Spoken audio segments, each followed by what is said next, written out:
all set. So I was just telling Dave and Trish I was about ready to go. I'm like, okay, I've got everything set up, and then I realized the lights were off in the room here. I had to go turn on the lights. Else I would have looked pretty creepy. I mean, like creepier than usual. All right, so glad you guys could join us tonight. We are ready to officially begin the podcast episode here in a moment. All right. Oh, no, that's not the one. It's my Signum financial projections. That's just not the thing I'm looking for. There we go. Okay. All right. Found my correct window.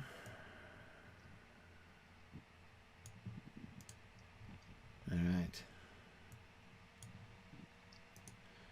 Yeah, Nick says, not that the financials aren't interesting. Well, I don't know. I mean, there could be two. There could be more than one opinion on that subject, I have to tell you. Yeah. Nothing quite as exhilarating as the... Oh, you are so silly. You love spreadsheets. I do. Love to build spreadsheets. You want to see? Oh, my goodness. I'll show you. Oh my gosh. I mean, I'm not embarrassed of it. Like, see, check it out. Here it is. Look at this. This is how many application fees we're projected to have in the fiscal year 2014. How exciting is that?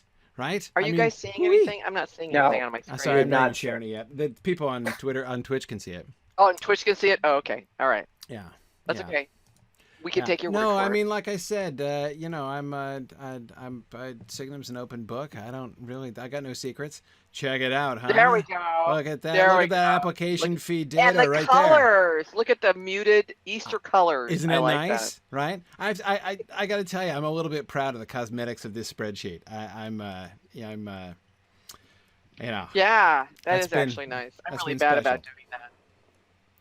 Exactly. It even kind of matches a little bit. It goes well with the film slide. Yeah, exactly. Exactly.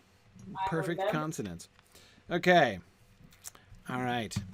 I think we're good to go. And Nick says if we can make Valerian and its realms interesting, we can make financials interesting. Absolutely. Yeah. No, the high drama of our application fee projections. Woohoo. Okay. I am ready to go. You guys ready to go? I'm ready to go. I'm likewise ready to go. Excellent. Very good. Then let us begin. Okay, we're recording? Yeah. All right, here we go. Starting in 3, 2, 1. Pausing for the convenience of the editors. Hello, and welcome back to this brand new episode of the Silmarillion Film Project. I am your co-host, Dave Kale, and I'm excited because this episode we are going to be talking about Haleth. Yes. And, of course, some of the other human characters too. And I got it. So Haleth is like Dave's Arethel and Glorfindel, right? Yes, that's right. Got it. I'm going to try to cram her into everything. And make her the most important character in the Soma. That's right. The most important human of all of them. That's right. Yeah, it is kind of too bad that we can't. I mean, she's gonna have a comparatively short run, right? There are going to be a lot of characters that we're going to love less than Haleth, but who are going to hang around for longer. Oh yeah, and no kidding. That's true. It's kind of too bad. There's a lot of distasteful characters just lingering in the Silmarillion. Yeah. Yes. Yeah. Well, you probably noticed some of them into the end of the Third Age, in fact. Yeah. Yeah. And actually, I wasn't thinking of Sauron. I was thinking of Saruman, to tell you the truth. Right.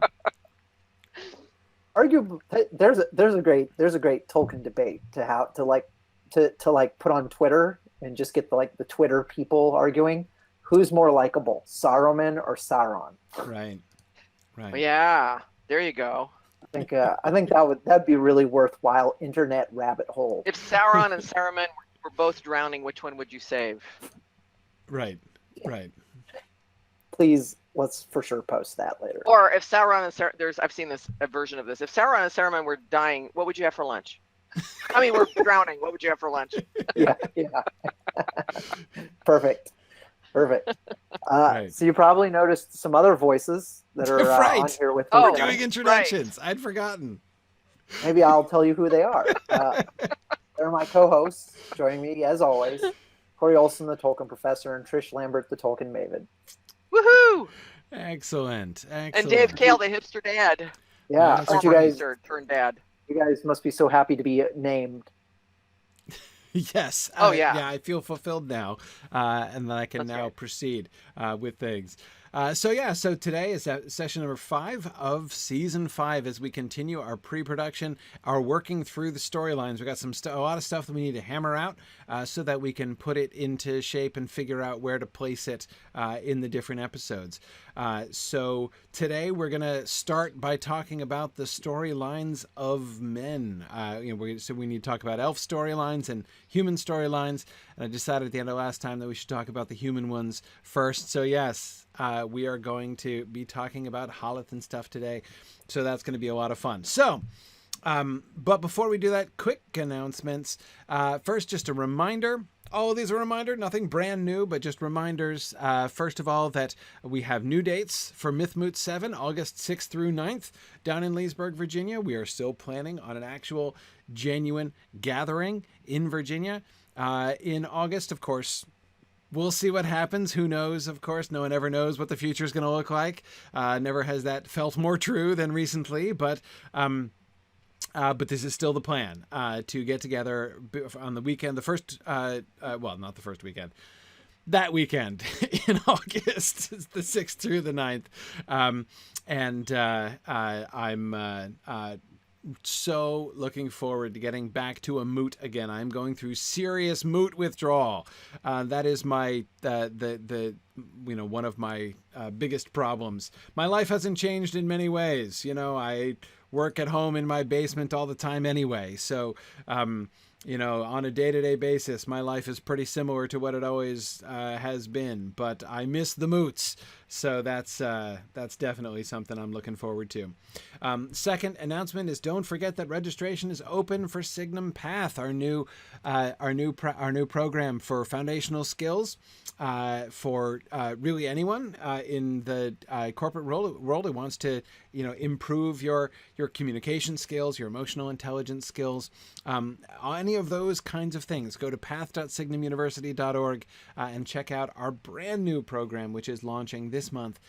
Still time to sign up for our June classes, and we're also taking registrations for July and August as well. So definitely wanted to commend those to you.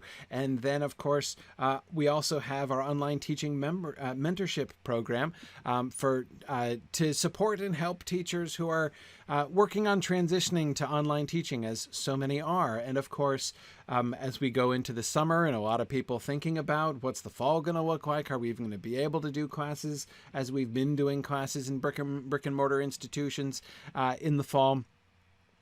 So, now's the time in the summertime when you really want to do some professional development and really think through that. And of course, at Signum, we've been doing interactive synchronous teaching online for 10 years and would love to be able to help if we can help folks work through that process of conversion. I actually just this morning was doing a session on this with some faculty from down in North Carolina. Some university faculty, and that was a lot of fun. We were talking through some of the challenges they had and suddenly shifting over their classes to online and some of the things that they learned from that and are thinking about moving forward. And we talked about some ways in which they can adapt and some new things they can try as they continue this new adventure of teaching online. So that's another thing that we have out there that we really want to make available for folks who would like to talk through some of these things. All right. Speaking of talking through things, let us talk through the storylines of men. So here's some things, overview kind of material in thinking about these storylines. We had said before that we want to avoid just telling a story that is this group of people moved from point A to point B. I know that those things are referred to in the text, but I've said before, I don't find that particularly interesting, right? We need a story that has some kind of, story behind it. A mere migration for the sake of cataloging who's living where is not something that I think is going to really move our story forward very much. So I want to make sure that we're really thinking through these stories. So I don't want to just I don't want to be complete for the sake of being complete in that way. We also don't want to introduce all the characters named by Tolkien who lived in this time frame. I think that we want to focus on we want to focus on story. We are telling stories here. We're not just trying to catalog stuff. And so that means, the sort of challenge that I put out there at the end of last time is I want to revise the genealogies, right? I want to decide on a shape of these first few generations of men, a shape that is going to fit within the narrative shape of our season here, right? We've got from the arrival of men in Beleriand until the Dagor Bragollach, right? And in that time, and within the shape of the season and the story that we're trying to tell, I want to be able to have us unfold these stories, and it's going to mean some changing, right? It's going to mean some trimming and some collapsing, shifting around within the genealogies, and I think we need to be ready to do that if we're going to be able to tell a really good story. Yes, as Nick says, we want to make sure that the audience can suss out why the characters on screen matter in the larger narrative. Absolutely. Absolutely. This is something that really needs to make intuitive sense for the sake of the audience. Remember, we're doing an adaptation, right? This is not just about retelling Tolkien's Silmarillion as it stands, right? We already have the Silmarillion. We don't need to do it again.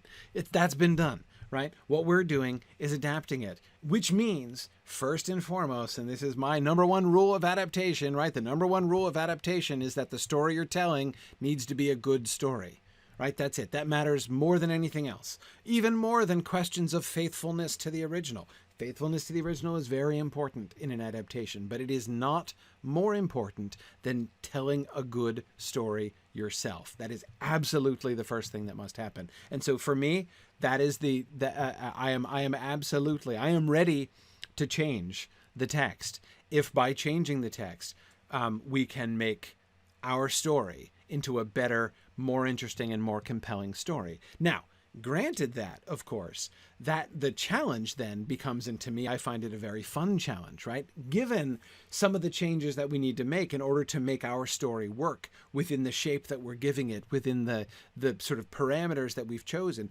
given that fact, how can we make those changes in such a way as to preserve the heart of the story and the spirit of the story as much as possible, Tolkien's story as much as possible, right? And that to me is where the fun really is. So anyway, okay. So that's what we're going to be doing. So, all right. So a goal. The story of each of the three houses should be embodied in 1 to 3 named characters whose personal stories illustrate the overall story of their group. I think that this is definitely how we're going to be able to make. So there are 2 different things here that I would emphasize within that statement, actually. One is that I think it's important. There should be a story reason for each of the 3 houses. I think that because we do have the 3 houses of the Edain, and I'd like to keep the 3 houses of the Edain, I don't see any reason not to keep the 3 houses of the Edain because it gives us a story purpose, right? And the story purpose of the 3 separate houses is it gives us the opportunity to illustrate 3 different kinds of stories, 3 different elements of the human drama, the human elf drama, the relationship between humans and what's going on. 3 different opportunities to illustrate what it means to be human and how that's different from being an elf, right? So I do want to make sure that we're not just duplicating, that the 3 stories are in their way different. So that's one element of that statement. The second element of that statement is that I do think that the most powerful and effective way for us to do that is going to be to embody the story of each of those 3 houses within a small number of characters. Okay. If adding other characters is going to enrich that story in a concrete way, and you can show me the ways in which it is going to enrich that story, then I'm game. I'm totally willing to listen to that. But that does seem to me the most sensible way to go about it. Okay, so here are the 3 things that we have been kind of playing with before and that we've sort of discussed. Potential storylines, the threads of the 3 different houses. So the House of Beor, are the vassals of the elves and look on them in awe and love, this doesn't always turn out to be for the best, right? So we have the House of Beor as those who really just sort of embrace the role of being the servants of the elves, right? The House of Hador, we cannot make up our minds whether we wish to be formally aligned with the elves or independent. And the House of Haleth, we make our own choices and remain independent. The two extremes there are, in my mind, the clearest, right? The House of Beor, they're all in, right? They're all in their love and devotion to the elves. And the House of Haleth, who's all out, right? And wanting just to be left on their own and chooses to remain independent, even though their goals align with the goals of their elvish neighbors. And even they seem to see that, potentially, right? And yet they are not at all interested in becoming anybody's servants. But let's think about the House of Hador a little bit more. That middle ground. Because I don't want to define... Here's my problem. Here's the weakness that I'm feeling in my own view of this so far, is I feel like I'm viewing the House of Hador as a purely negative thing. That is, like, the House of Beor and the House of Haleth have positive identities. The desire for independence, the desire for, like, loyalty and service, right? The House of Hador I'm defining negatively. Well, they're neither that nor that, right? They're kind of in the middle. That's not a great story, right? I mean, we can work with it, sort of, but I would rather identify what is the positive quality, right? Exactly, Marie. Dithering isn't really, an identity, right? Exactly. It's certainly not an identity that you want. And honestly, thinking long-term, like thinking of the long-term destiny of the House of Hador, that's not the destiny, that's not the identity we wanted them to start with, I wouldn't think, right? We don't want Hurin and Turin to be from the House of Ditherers only, right? Yeah. So, Nick, I agree. Where we're going to end up, clearly, is that the House of Hador is going to be a staunch ally of the Noldor. They are going to have the most significant military impact, right, of any of these three houses, really. So it seems to me, then, that thinking about the House of Hador alongside the other two, they're more similar to the Beor perspective than to the Haleth perspective. They're certainly not remaining aloof, right? They are definitely going to align themselves, to ally themselves with the elves. So how do we characterize the difference? Marie suggests allies, not vassals, viewing themselves as equal to the elves in the way that the House of Beor does not. Nick was just thinking of that same kind of thing. So how would we want to... So the story there would be the story of, on the one hand, Beor's devotion, right? The sort of more almost like, servant-like, even sort of student-like attitude, right? I just want to be near and to learn from you and to serve you. A kind of hero worship thing going on, right, with Beor himself and with the House of Beor as a whole, following his leadership. Whereas Hador has more of this, the House of Hador has more of the spirit of the House of Haleth, in the sense like more of the spunk of the House of Haleth, right? But instead of simply saying, we don't want anything to do with you, right? Instead, they're perfectly willing to have something to do with them, right? But they won't serve them. They will only, sort of join them. Nick says they're won over. The question is how. That is a really interesting way to think about it. If they're resistant at first, so Nick, I think what you're implying there is that essentially they start off with a more Halethian viewpoint, right? Desiring to be independent, not wanting to serve, right? And then at the same time, but that will change, right? Something will bring them to the point where they are willing to ally themselves, or at least serve. I have an idea.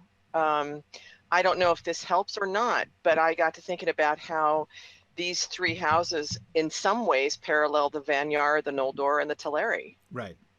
Right. in terms of their relationships with the others. The other for the Vanyar being the Valar, right? The Noldor didn't start off being, can't make up our own minds, but they certainly did, well, they started out being support, and then cut and run. And then the Teleri kind of are like, no, we're going to Independent. do our Yeah. own thing here. Yeah. Yeah. Yeah. We're And gonna I live don't on the know, coast, we're gonna live I on our don't think island. there's a way. Yeah, I don't think we'd want to be really overt about that, but there might be some, some kind of tie-in. I don't know. Maybe not. Yeah. Yeah. Yeah. Yeah. Yeah. No, that's interesting. And yeah. Oh, yeah. Yeah, it looks right. like- Maurice says Hador equals Noldor. Yeah, right. Right. Exactly. Except in this way, that would be an appealing, almost anti-parallel with the Noldor, right? Whereas where the Noldor Yeah, it start would be. off, in devotion like unto, not identical to necessarily, but they and the Vanyar were the ones like that. Like they were together Right, with the Valar the whole time, and then they fall out, right? Which doesn't mean we couldn't have the House of Hador kind of start down that path. I mean, of course, we're not going to have both the Fëanor causing doom or anything like that, but there still could be kind of a pulling back of some sort. I don't know. That's Right. a possibility. Right. We don't want to get too obvious about it. No, but- yeah, we don't have to get too obvious about it. But like I said, I find it kind of interesting that the shift.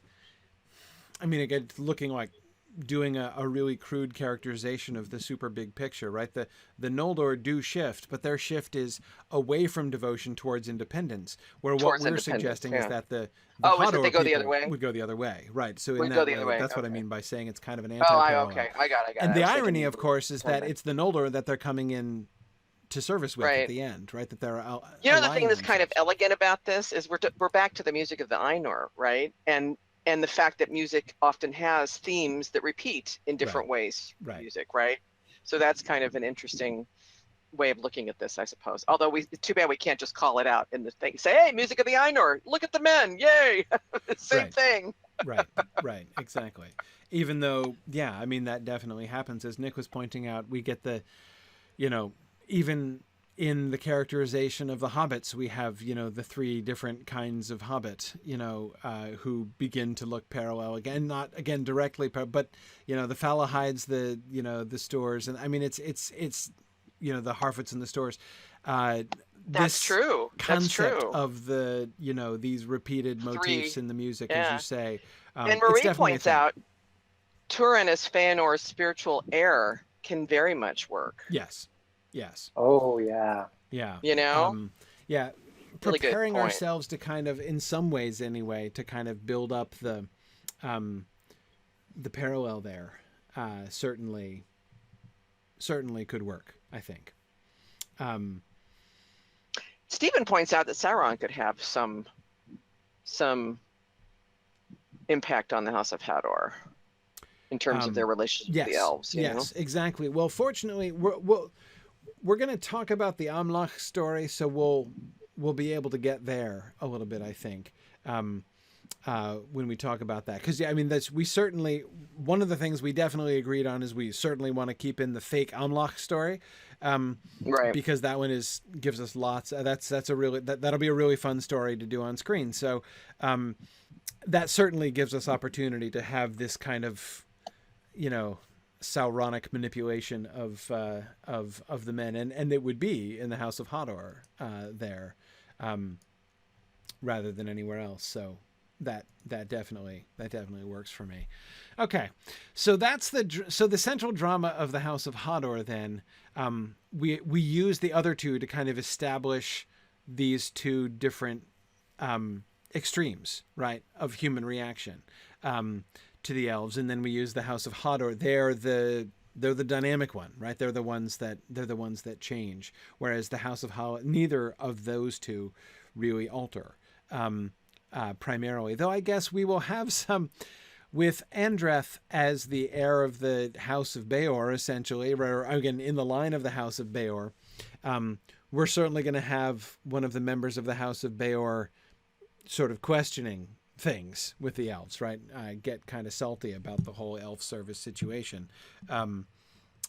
So that certainly presents some interesting opportunities there, I think. Yeah. All right, cool. So finally, our last goal here is we need to is prudently trimming those family trees, as I've mentioned. We don't want to obscure the relationships of our hero characters this season. We want to make sure that things are clear, and we don't want to have to introduce a lot of characters that we don't need, that aren't going to really be part of the story.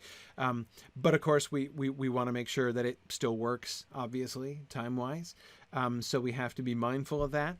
But again, the focus needs to be, as always, on the story that we're telling. So let's think about family trees. So we had a couple different family trees. Now, I have this slide up. I recognize that these are kind of impossible to read. So we'll kind of talk through these a little bit. And I'm going to admit, I'm going to need, almost make it out. I'm going to need some help from folks. Nick, especially with you, I'm afraid some of the resolution is not so good. Some of the text I can't even read no matter how much I magnify it, apart from the fact that it's fairly small. So, Nick, I think you did the one on the bottom, right? The pink and blue one. So since I already alluded to that, let's think through this suggestion here. So your suggestion, Nick, is that we have the first generation be Hodor's father, right? We have an unnamed father of Hodor. And then we have Beor. And then we have, okay, now that middle one is the one I can't see. And then we have Haldad. And then we've got does that say duplicate of the father of Hodor over there on the other side? Okay, let's see. Let me see if I can get another version of this, one that I can blow up in the nicest possible way.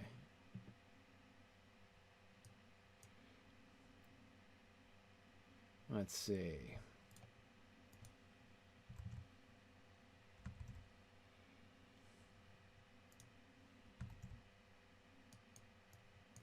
Okay. Wait, no, that didn't work. Didn't work. Okay. Aha. Okay. Oh, you were emailing it to me. Yeah, let's do that. That'd be handy. Okay. Anyway, we'll see if we can sort it. Let me work through and Nick, you can answer some of the questions that I have here. Okay. I want to start with Beor here. So going through the Beor family tree that you're listing here, you've got Beor and then Baran and then Barahir with, of course, Baron coming from there. So we've got, and you've got Hodor as the father of Emeldir, Barahir's wife. So you have Hodor being Baron's grandfather. Got it. Okay. All right. So and so Baran is the guy who is at the Amlach event. You're saying, Nick. Okay. All right. And then so where's okay. All right. Hang on. So Haldad is over here. Where did Haleth go? So you don't have Haleth on here, but that's just because she's kind of yeah, right. Haldad is okay, right. Yeah, so there's no Andreth. That's also what I was noticing, Stephen. That's also what I was noticing. Right, she has no descendants. That's why she's not on here. That's what I was guessing, Nick. Okay. So you've got Huor. Oh, wait. Hurin, right? No. Hang on. Where'd Hurin go? I see Huor. Should Hurin be over here as well? Oh, this is who our screen. Yeah. Okay. Got it. Got it. Okay. All right. Let's see. Let me see if I can. Aha. All right. Hang on. Here's the PDF. Let me see if I can expand this here. Oh, go. This is so much better. Okay. Let's see what we can do here. Let's zoom in. Oh, yes. Okay. Look at that. Now we're on fire here. Okay. We can read it. Yeah. Woohoo. Oh my All right. goodness! Would Oh you my just goodness. look at the text? Okay. Although Woohoo! I feel like squinting at near and illegible, complicated family trees is like, I think that's like part of the experience. Right? It is a little bit more authentic to the Silmarillion experience. I agree. This is going to be part of the coffee table book, right? That gets sold Exactly. as This part will be of part of the series. coffee table Okay. book. Yeah. All right. Okay. Okay, great. Right, I got it. Nick says the dots are to branches that don't end in Elrond and Elros. Right. Because that's, of course, where ultimately we're headed down to at the end of the day, down here. Got it. Right. Okay. All right. So focusing on, so I'm not going to worry so much about the sub, like I'm going to kind of stop horizontally or vertically. I'm going to stop here, right? At Bari here. Whoa, dude. Whoa. Motion sickness here. Sorry. Sorry. I'm going to stop at like Galdor and Bari here because this is where we're going to be at the Dagor Bragalach. Yeah. Right. Makes sense. Yeah. We're not going to really get down into Hurin and Huor and the rest of them so much in this season. Okay. Right. Yeah. Nick says this was just a way to get more people visible. Okay. So Nick, but here's my question. You can only cram so much family tree in one season. Right. Exactly. Where's Andreth? We don't have Andreth on here and we need her. Even if it's just going to be a little branch with nothing else attached to it, right? Right. Right. She's not going to have descendants. I mean, she's not going to be, obviously she's not part of Elrond's family tree. Right. So you had her as Boromir's daughter. No, we can't do that. Nope. She's too young then. We can't have her be Baron's generation. We need her earlier.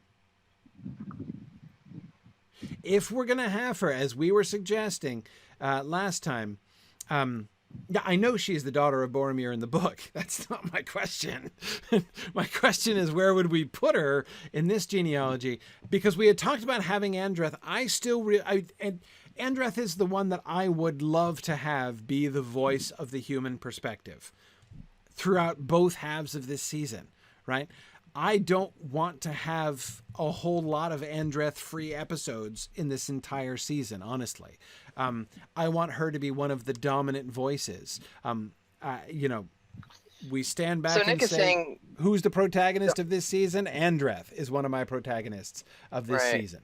So he says daughter of Beor or Baran, I guess we would say. Baran? Is that how we pronounce it? B-A-R-A-N? Yeah, Baran. Now, Baran. see, that I can get Baran. along with. Yeah, if she were Bari, now especially if she were older than Bari here, right? Right. That would work. But I would say that the generation of Bari here and Boromir here would have to be, to me, that's the latest she could be.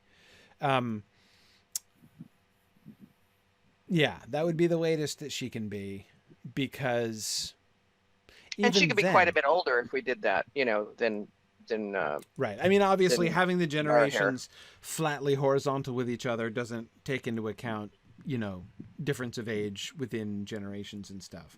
Now Maria's questioning whether we actually need Beor, Baran, Boromir. Yes, I am too. Do we need both Baran and Boromir in there? Boromir, I mean, apart from the fact that he's got an awesome name that we want to use. But first of all, I would caution, we only want to use that name if we're going to do something with it, right? I mean, you can't have somebody who's got a fellowship, a member of the Fellowship of the Ring named after him, and not have people thinking about Boromir, right? Right. Yeah. I mean, right. they're going to be thinking about Boromir of Gondor every single time our Boromir is on stage. So we either need to cut him or we need to do something Or with there that. needs to be a story. Yeah. Absolutely. Absolutely. My first impulse is to cut him, but that might be Yeah, let's cut cowardly. It might Let's not be... let that stop us. I know. Exactly. So, I mean, of the two, I guess, so long as we can do it properly, I would vote for, because nobody's going to miss Baron. I mean, seriously, who cares about Baron? Is there a big Baron lobby out there? I doubt it. If we put Boromir there as the son of Beor, or the son of Beor instead. So we go Beor, Boromir, Barahir.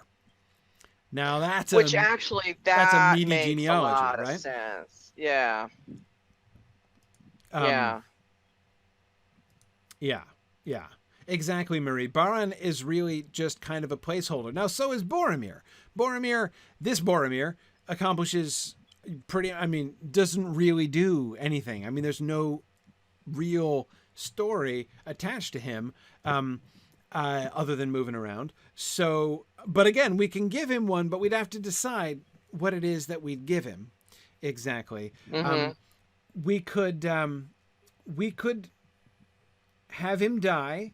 Nick suggests that he dies at the Dagor Bragollach. Agreed. We can do that. Again, I'm not saying there's no potential for story, nor am I saying we need to collapse it even further. I would be okay having that many generations, right? Beor, Boromir, Barahir, Beren. That seems to me okay, right. Especially if Andreth would have to be, hey, look, we could still make her the daughter of Boromir if we bumped Boromir up the chain a little bit. We could have Beor, Boromir, and then Barahir and Andreth would have to be siblings, right? But I would want Andreth to be the older sibling, and if she were like the significantly older sibling, and maybe by quite a bit, in fact. Yeah, exactly. No, Nick, I know Boromir isn't Barahir's father on my screen. I'm bumping Baron here, and I'm moving in our Boromir minds up. he is. We've moved. Yeah, we've changed. Yeah, exactly. Keep up. Yep. Exactly. So no, yeah, sorry, Nick. I'm not actually using your genealogy. I'm like, mashing it up as I go along. That's kind of what I'm doing. But I'm inspired by your genealogy. Yes, exactly. Yeah, that's it. Yeah. So I'm thinking Beor, Boromir, Andreth and Barahir, and then Beren under there, right? Which is kind of cool because that makes Andreth Beren's aunt also, which is kind of interesting. You've kind of got this heroic family here. Right. Exactly. Okay. All right. So, well, Nick, we'll figure out the Amlach event when we get there.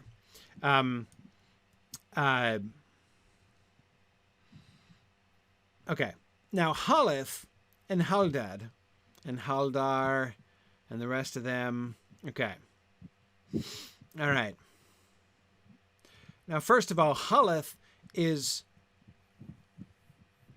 To even put Haleth on the same generational level as Beor seems to me misleading, right?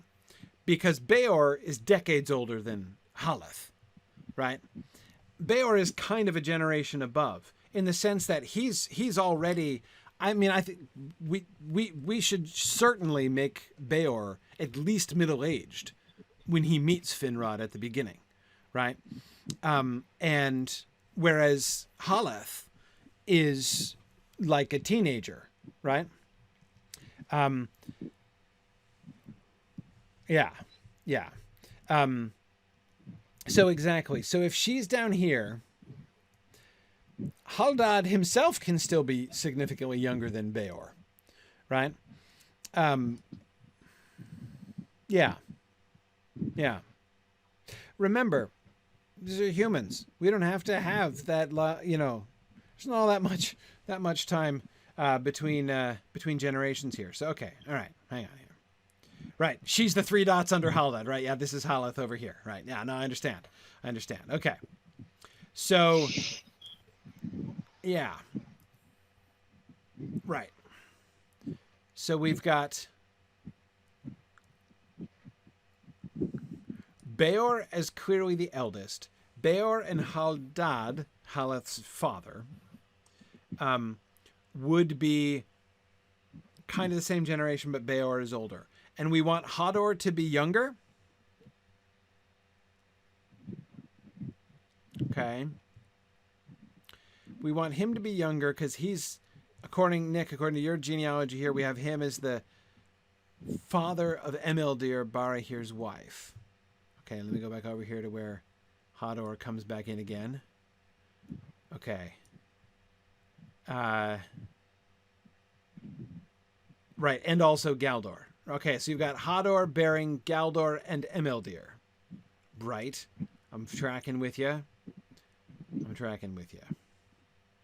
So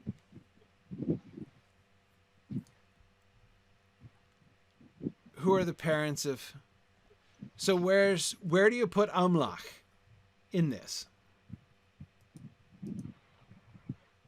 Right, you have Emildir and Galdor as siblings. Took me a while to see that, Nick, because they're on opposite sides of the page, but I did just put that together. Okay, you have Amlach as Hador's brother. Okay. So he's these three dots there. We got some pretty major characters represented as dots on this. Yeah, that's good. Okay, right, because they're no relation to Elrond. Absolutely. Let's see. Oh, yeah, Stephen, I know Hador in the book is much further down the pike. I know that. That's one of the changes that I am interested to make.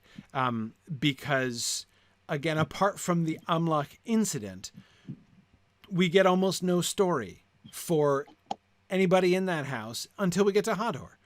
I mean, it ain't called the House of Hador for nothing afterwards, right? Nobody calls it the House of Marach, right? Or Malach, or any of those people whom nobody remembers and nobody cares about because they don't do anything other than be the people who happen to be alive when they cross over the mountains, right?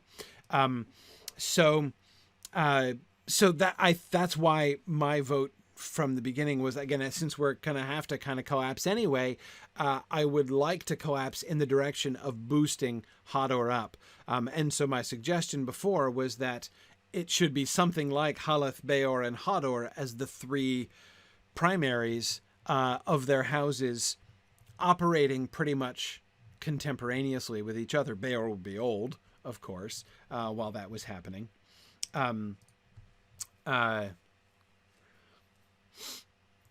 I don't know about that, Stephen. I'm going to need a lot of convincing that we need 100 years to compensate for Maegwyn's timeline. I'm pretty sure that we were saying we could do Maegwyn in a good deal less time than that. Remember, we just need Maegwyn to grow up to be a moody teenager.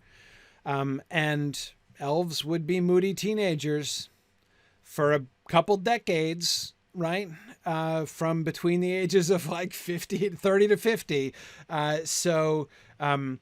I'm talking about the elven life cycle, Stephen. He doesn't have to be 100 years old when he goes to Gondolin by any means. He just has to be sort of moody, right? We only need him to have 50 at the utmost. Yeah. So I agree, Nick. When we first meet Beor, he does need to be older. Because if he's going to be the first man the elves see die of old age, he's definitely going to have to be advanced when we get there. Yep. Agreed. No, Stephen, it does not say that it takes elves 100 years to grow. It can take some elves up to 100 years to grow if they choose. But he says that the standard age of coming of age is 50. Most elves normally grow up in 50 years. And I actually think it would be really interesting full disclosure, I was just doing a class on the laws and customs of the Eldar last night, like 24 hours ago this time. I was talking about that very passage in the laws and customs of the Eldar. And I will say the thing that is most dominant throughout that whole section is Tolkien's repeated reminders that there is more coherence between the Thea and the Hroa, the spirit and the body of elves, than there is of humans. So it's not a question of it takes them a minimum of this amount of time to grow up. It depends on their wills. That's why some elves do take 100 years to grow up, because that's how their wills are set and their bodies follow. So I would be kind of interested, actually, if we know that Maiglin is weird, right? Deviant, even. There is some twist in him, as the narrator of the Silmarillion tells us, right? In also that same passage, or very near that same passage about elves growing up in the laws and customs of the Eldar, Tolkien also talks about how very seldom are elves guilty of lust, of sexual lust, of like inappropriate sexual desire. And it's pretty clear that Maiglin is one of the big footnotes to that whole seldom thing, right? So we know that in that way, Maiglin is exceptional. So Nick, exactly. I think it would be interesting if Maiglin is in a hurry to grow up. If he, in fact, achieves full growth by the age of like 30 or 35, because he is, to have it be a reflection of his spirit. There's something odd about him, and one of the first signs of his oddity is that he attains fullness of growth much faster than his mother certainly expects. So yeah, I think that would work really, really well, actually, with the story of elvish growth as we see it. 100 is given as an unusual maximum, not as a minimum in any way. So anyway, so we've got we definitely have human generation amounts of time here to be working with. We are not restricted to overmuch by the Maiglin timeline. Is the Dagor Bragalot going to be pushed up? It might be. We'll see. I mean, we're going to have to put all this stuff together. Remember, the first goal, and our primary goal for discussing tonight, is to work out what are the stories of the humans, right? First, let's work out their stories, and then we'll figure out how we can deal with the other obstacles and how we can make these other things fit. If we've got multiple stories, right, and we need to figure out how they can come together, right, and how we can make it all fit within the structure and within the time frame that we have for the season, that's part of the fun challenge, but that's a later challenge, right? Before we can even have the raw materials to do that, we need to decide what the stories are here, right? And that is our primary goal here. Okay, so Hador.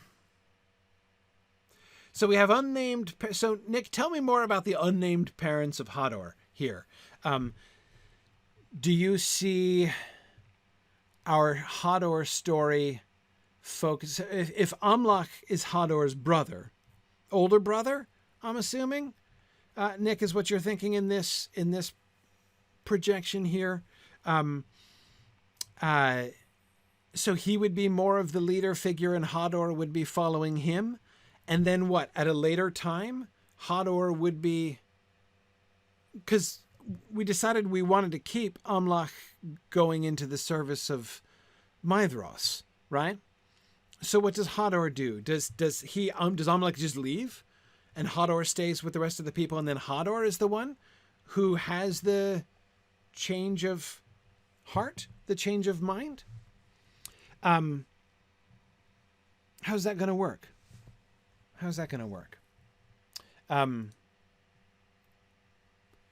Okay. So Nick, you're thinking of having them separate as two houses, basically. Amlach and some of his people staying with Maedhros, and then Hador and his people going over to Hithlum. Yeah. Okay. Well, we'll see. I don't know. I'm not 100% sold on that. Because, yeah, Stephen, exactly as you say, that gives us 4 houses, right? And again, I would want to make sure that we have clear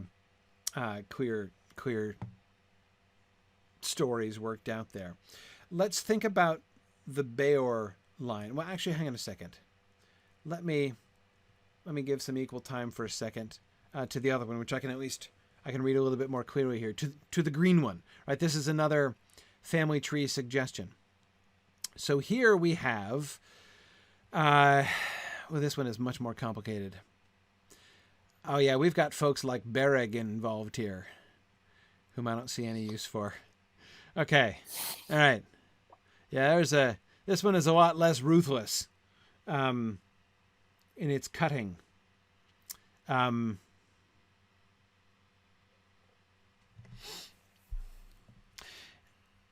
Let's see.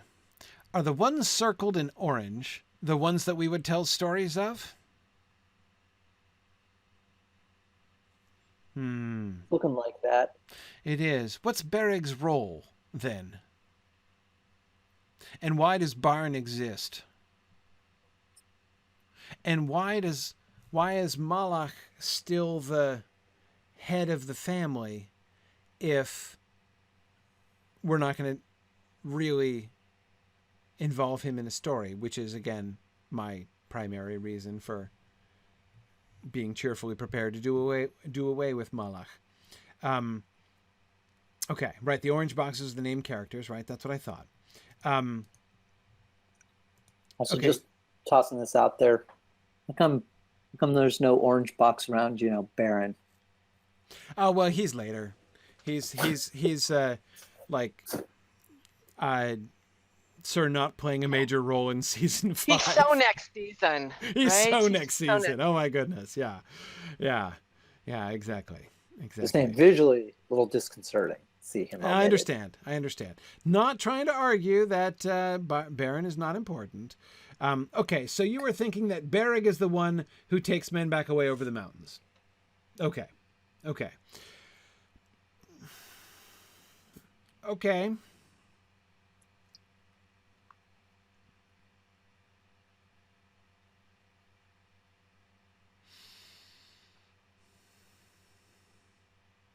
I can see good reasons for it, but I want somebody to convince me that we want that. What's the point of that story? How does that story serve? Remember, and I know this can seem jarring, right? But I'm pushing on this, and I want to keep pushing on this pretty hard, right? It is not enough for me that it's in the book, right? Yeah, it's in the book. But why should we keep it in our story? Because we're telling our story, right? What role does it play in our story? Tell me why it's important in our story. Emphasizing the choice of men. Okay, Stephen, good. I like that. Good. It shows the brittleness of the relationship that Finrod has built. Okay. It suggests that the Valinor impulse is the wrong move for a lot of people, Nick says. Okay, good. Good. Marie says the council is about whether or not to join the elves, and it also is about whether or not Morgoth is a real threat. Bereg is a Beorian who does not agree with Beor. So showing the division in the house, and ultimately I can certainly see, to me, the first thing that I think of as the most, but just again, sort of responding to several of the things that you guys are saying here, if a lot of the house of if Beor is the one that Finrod is basically building his own hopes on, and I know we're not doing Finrod's story tonight, but just as I've said before, to me, Finrod and Andreth are the two protagonists of this entire season. Which I think is awesome. I mean, if there's like a whole Athrobeth subtext of all of season 5, that is so completely fine by me. So having basically be the defection of a large chunk of the people of Beor, be essentially a kind of a wake-up call for Finrod. Right? A message to Finrod that this is not working out. We were talking about Finrod having a crisis, right? A crisis for his own conception of or even assumption, perhaps, right? Of the resistance to change. By the way, I don't know if anybody's people may have mentioned this in the comments, but are we going to have either, one or other of the houses, or at least some of the people in some of the houses be thinking Morgoth and Sauron aren't such bad dudes? They're not really bad guys. Well, that's or what are these the families who actually did wake up to the fact that they're evil and they came here because of that? That's what the council's kind of going to be about, right? Is that sort of discussion. But basically, do we believe the elves? Are we willing to buy into the whole elvish view of this, of matters here, right? Because they will have come from a tradition, won't they, of from the time Sauron spent. I think it was Sauron we sent, didn't No, we? we Or sent Morgoth. No, Morgoth went. Morgoth went. Yeah. So it won't be these people. It will have been their forebears, but they'll be having that tradition of, this isn't such a bad guy. He did all these great things for us. There may be legends about him, right? There's certainly the legends. I mean, there is. Okay, so we know very little about the backstory here, and it's interesting. I mean, actually, hang on. Let's figure this out. These people, what is their story? I mean, all of these people, right? The humans that have migrated into this part of the continent, are they exactly, Marie? What I'm trying to figure out is this what we're getting? Are we going to have right? That's what I'm wondering too. Them as the parallel of the faithful Númenóreans, right? So that like those who were worshippers of Morgoth, right, have remained in the east, right? But some fled because they rejected it, and it's their descendants that we're getting here, and that's even if the people, if these folks, right, even if Beor doesn't have any memory, right? Like, I obviously doesn't personal memory, but like there aren't even clear stories about it. Nothing but vague rumors and legends and things that they don't have all the details on. Right. But we should know what the story is here. So do we want the men, these first groups of the Edain as they migrate into Beleriand, do we want them to be descendants of those who rejected Morgoth and therefore left, and that's why they're wandering? Or do we want them to be less like everybody, all of the men just kind of just sort of spread out, so it's not like they were fleeing anything in particular exactly ancestrally? So maybe they do, Trish, in that case, they could have still some ancient myths of Morgoth worship in the past that they themselves don't fully understand, right? What exactly do we want to do? I'm liking the parallel to the Númenóreans. Again, we've got the music motif, right? There's a motif here in the music that, these are the descendants of people who fled from Morgoth because they didn't buy into his shtick. Right. Right. Exactly. And so if that's true, and I like that idea too. I mean, I like the idea of the recurring motif and having the Edain be the ones who, to give them, as it were, an ancestral leg up on being good guys, right? Like they're the descendants of people who already made the right call back in the day, right? Kind of like the faithful Númenóreans. So I like that. I like that parallel. How much do they retain from that?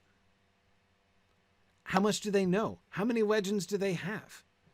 Well, and I would say too, whatever legends they do have would be derived, like we would know this, what actually happened, but their legends would be like different. You know what I mean? They would have morphed over the generations into something that we can kind of recognize, but go, whoa, that's, wow. Talk about a game of telephone. Right.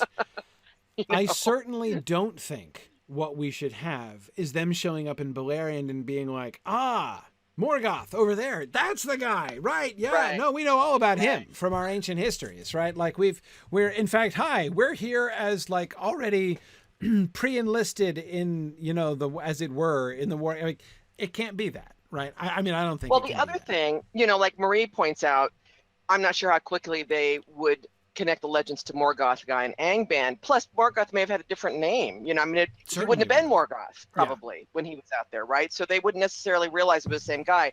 Marie also made a really good point of saying that, okay, they fled Morgoth, but they're not necessarily now ready to have a permanent war with him. You know what I mean? It's like they're not. It's like, yeah, we fled from him. We'd like to keep fleeing from him. Right. We don't Somebody necessarily want to remind enter. me. That may be the contention in Yeah. the council about, Yeah. you know. Somebody remind me in the chronology, the rough chronology at least, of our story, not the Silmarillion, of our story. How much time has passed between the arrival of the men in Beleriand, and when Morgoth was out on his field trip? How much time has passed? About a couple hundred years? Well, that was my sense too, Marie. Okay, a couple hundred I think years. that's So we're right. looking between 200 and 300 years, somewhere like that. Okay. That is plenty of time, especially for an illiterate culture, right?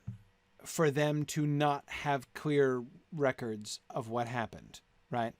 I mean, we're talking many generations have happened since they began wandering. So even to say that they fled from Morgoth is potentially misleading in two ways. Right. Trish, as you said, it's not like they would be calling him Morgoth, right? Right. There was some, they know that their forefathers fled from peril, in the West or in the East, right? There was something to be afraid of over there, and that's why they left. And they hear that there's this bad guy up in the north. What They don't make reason, the connection necessarily. Yeah. exactly. What reason would they have And to make that connection? And their history has been an oral history, and we know how oral histories can morph also, right? So, right. But there could be kind of this shadowy figure from the legend, the great pretender or something like that. There may be a name for whatever this entity was that they knew their ancestor fled from. Right. And maybe, and it would be interesting that they would maybe use the legends as sort of the metaphors for their actions today, not realizing that they're talking about the same guy. Right. Right. Well, and this would because it would ultimately come down to the question, right? I mean, there would be some who would say, when they hear the story from the Eldar, right? When Finrod sits Beor down and tells him what happens, right? Now Beor can go back to everybody and be like, hey guys, like, this is the true story now. Like we know the real story, that the enemy in the north is the enemy that, like, he's the one who is the enemy of our family, who perpetrated all of this evil back in our ancient forefathers' time. Anyhow, so I was about to say, do we think the Eldar, upon hearing these stories, they're like, oh, we know who that is? Yeah, I mean, Finrod has got to be. Oh man, that has Morgoth's fingerprints all over it, right? Right. Yeah. I can even see Beor asking Finrod the same question you just asked. So how many years ago was this? Right. Finrod says, 200, 250 years. And Beor's like, oh, I remember something about an eclipse, but I was a little fuzzy about that. Yeah. And of course the humans wouldn't, I think, or maybe, or would that? Because see, in an oral culture, that seems to me like exactly the kind of story that would pass down. The story of the day of the eclipse. Oh, absolutely. Mm-hmm. Right? Mm-hmm.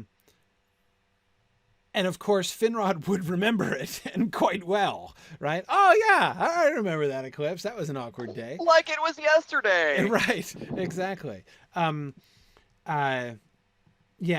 Yeah. So they would retain a story about the eclipse that Beor would have. Now, keep in mind, all the stuff that I'm talking about right now, some small percentage, which could theoretically even be zero, actually enters into the dialogue of the show, right? I'm not suggesting we're going to unfold all of this stuff. I'm just trying to figure out the backstory so that we know what it is, right? Because it's going to influence how we characterize these peoples and, the way that things work. So, okay. They're going to know that they were fleeing from the shadow. Are they going to be, in their own legends, do we think they see themselves as heroes or as refugees? That is, what is the narrative of their people, the long narrative of their people in their minds? Are they the people who have been outcast from their home by the shadow and have been wandering to find their new home? Is that their story? Or is their story in their own mind like, we are the faithful, who rejected the shadow, and is that their... So are they the heroes who rejected the shadow, or are they the refugees who have been ousted by the shadow and have been running... I'm agreeing with Rhiannon. I'm thinking refugees, though that may not have been how it started. The first few generations of this line may have thought of themselves as heroes, but how many generations are we down the road now, for heaven's sake? I would think by this time it would be like refugees, right? I mean, it'd be, we're going to see this in the dwarves, like the airborne dwarves someday, being refugees.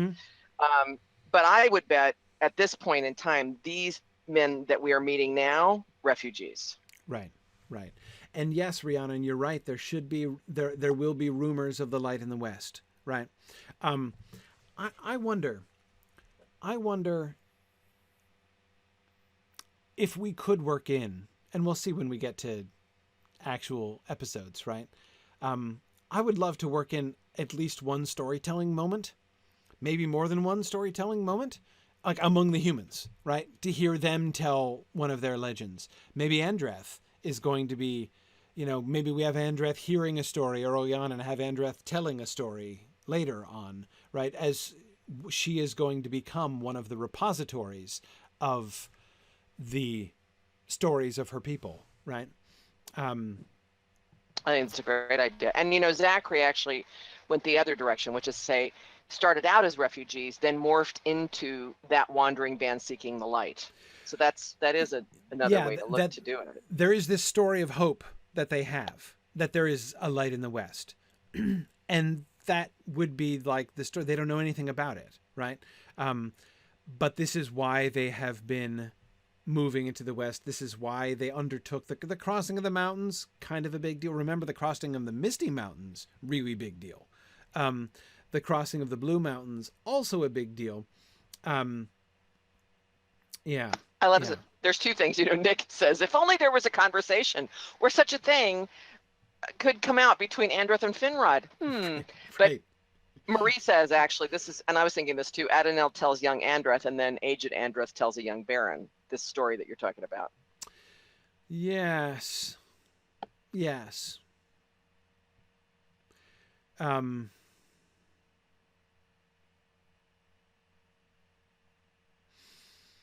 Okay. Having Andreth telling a story to Baron, that's a money shot right there. I like that a lot. It is. Now, he's a child when the Dagor Bragollach happens. I was just wondering about... Well, that's in the book. So, I mean, we can... He'd be old enough to hear stories, certainly. I mean, he would be. Yeah, absolutely. Yeah. Absolutely. Yeah, no, I was actually thinking that it could be a really interesting moment, too, of her telling him the story, as the by the time we get to the Dagor Bragollach, he's fully grown by the Dagor Bragollach. Oh, is he? Oh, yeah. Okay. I was thinking he was young. Okay. Yep. No.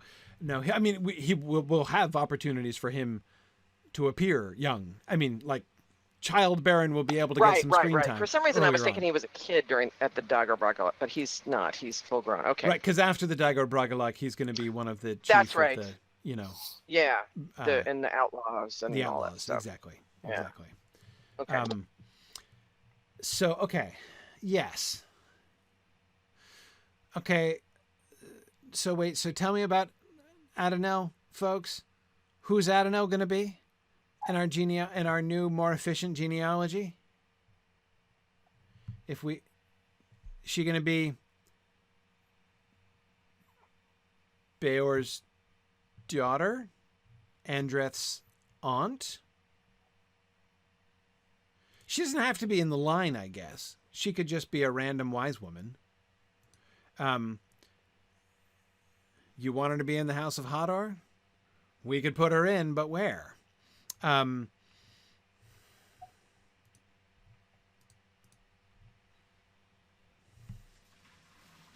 Yeah. See, again, I'm not a huge fan of the green one, mostly because it has all of the extra I mean, it's nice to have the original genealogy to refer to. But yeah. Okay, Marie and Rhiannon are both suggesting cousin, maybe sister of Amlach. Okay. I can see that. And she's meant to marry into the house of Beor. Where? Boromir? So she's Andreth's mom? We're talking? I mean, that could work. Yeah, Michael's Does that thinking work? That works, doesn't that it? he'd prefer someone not in the main genealogical lines to still be important.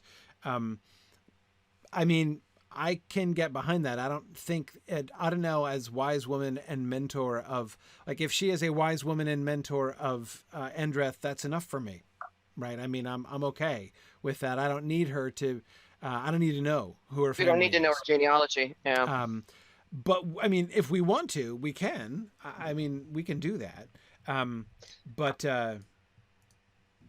Well, you know, one of the things with the genealogy, as far as keeping track of who's related to who, we want to keep it relatively simple for the viewers. well, Right, that's I it. mean, We don't really you know. want people to feel like they need flowcharts, right? And we're gonna have a just a slew of new characters here, right? So keeping the and that's one of the things with the three houses, right? With the three houses and the generations are not all the same ages, and so, you know, who is related to whom again is going to be challenging, right? If we're not careful. I think we can do it, but yeah.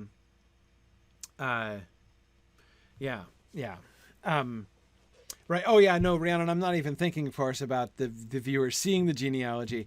I'm just thinking about what we present on screen, like the people that we ask them to keep track of, in the sense of just to connect, to remember the connections of, right?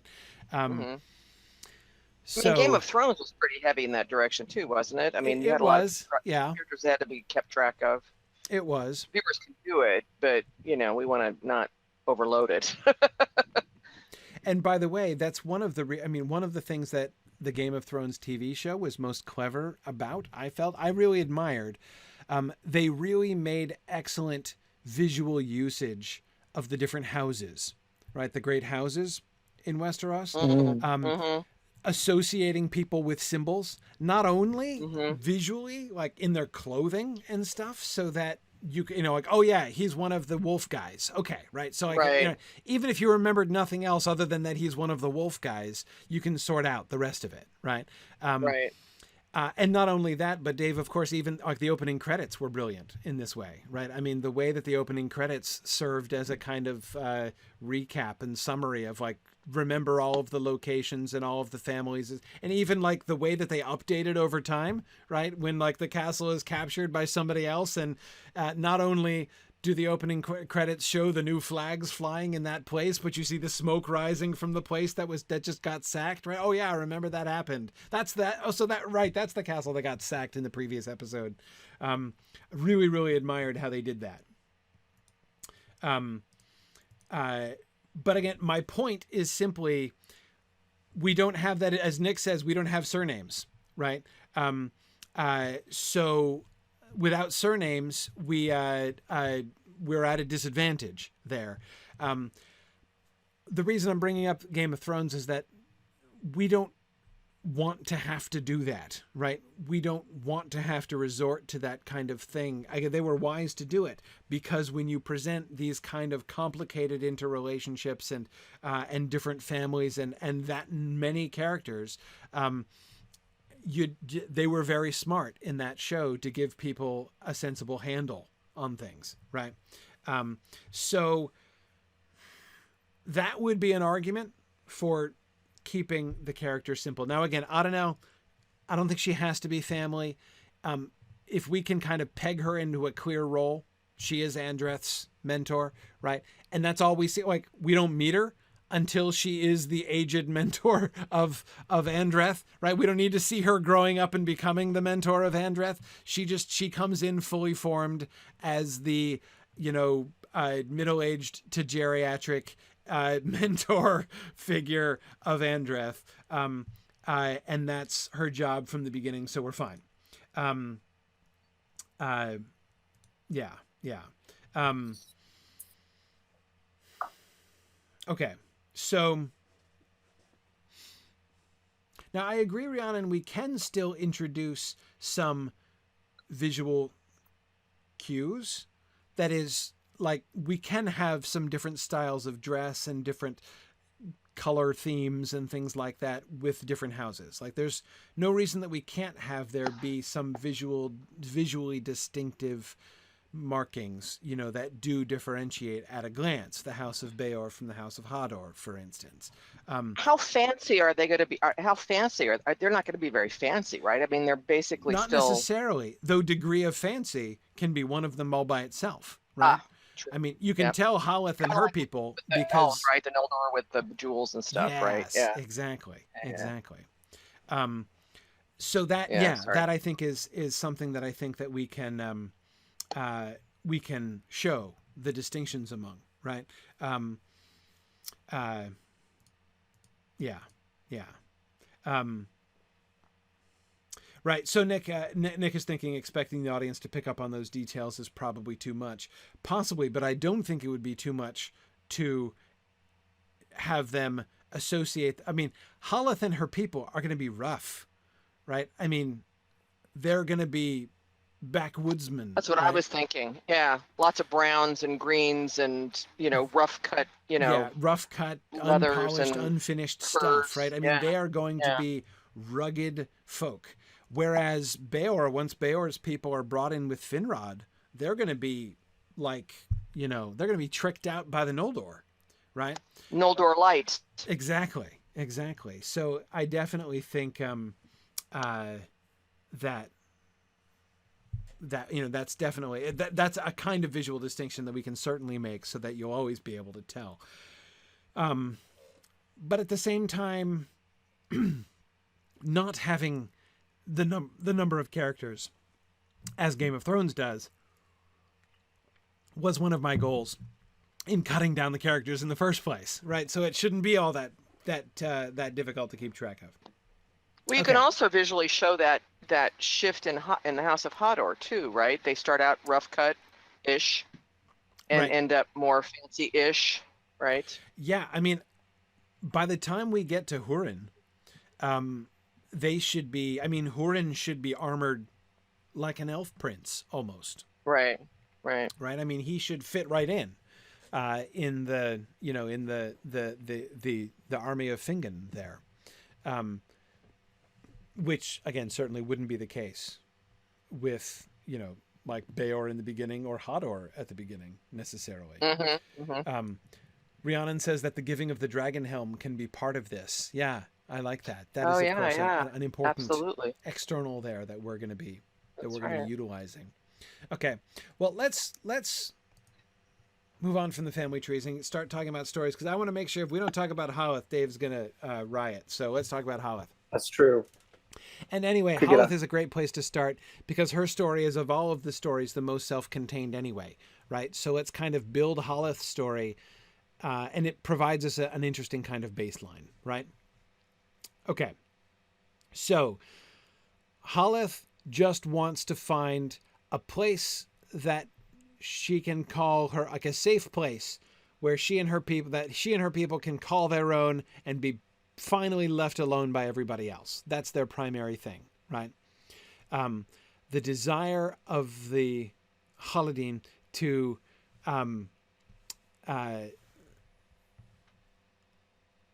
establish their own kingdom and not be bossed around by anybody. Okay, so here are suggestions about the Haladin. The Haladin can first be seen from the Green Elves' perspective when they move into Beleriand. No named characters are introduced and they are evicted from Osiriand. Haleth, her twin brother Haldar, and their father Haldad are all introduced. They have some resentment towards elves after being forced out of Osiriand and are not super pleased to be living in the plains of Thargelion. Then the orcs attack. Haleth is victorious and turns down Caranthir's offer based on her natural suspicion of elves, and also because she doesn't want to live there. She sets out to find her people a new home like Osiriand. Beautiful forest they can defend and call their own. Okay. All right. let's start here.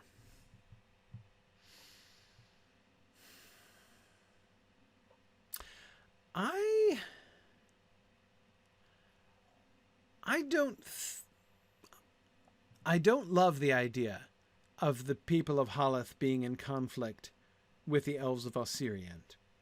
I'm trying to figure out why I don't love it, specifically what it is that I don't love about it. Okay, there are two things that I don't love about it. One is that I don't like the idea of having unnamed characters being involved. Otherwise, again, why should our viewers care? There's a bunch of random people who don't have names and you don't know who they are or why they're important, who are being chased off by elves. So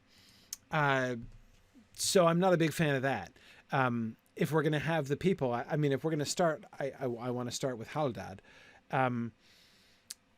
But here's the other thing that I don't really like about it. I acknowledge that conflict with the elves of Osirian would give the Haladin a reason from the beginning to have antipathy towards elves, or at least distrust of elves. But I think that's what I don't like about it, actually. Now, keep in mind, first of all, I'm not saying that I'm not rejecting the unfriendship of the green elves, right? I'm just saying I don't like it for Haleth, is what I'm saying. I want to keep that, but I don't want to attach it to the Haladin. And this is why I don't want to attach it to the Haladin. I want her resistance to Caranthir to have nothing to do with the fact that she's developed a kind of prejudice against elves because of how they were treated by the elves of Osirian, right? I want her to reject Caranthir on his own ground, right? On her own grounds, basically, right? I want her resistance to living under the shelter of Caranthir's protection to have nothing to do with the fact that she kind of generally distrusts elves. I want it to have only to do with the fact that she doesn't want to live under the shelter of anybody, right? She rejects serving Caranthir, not because he's an elf, but because she'd be serving him. Right. Yeah.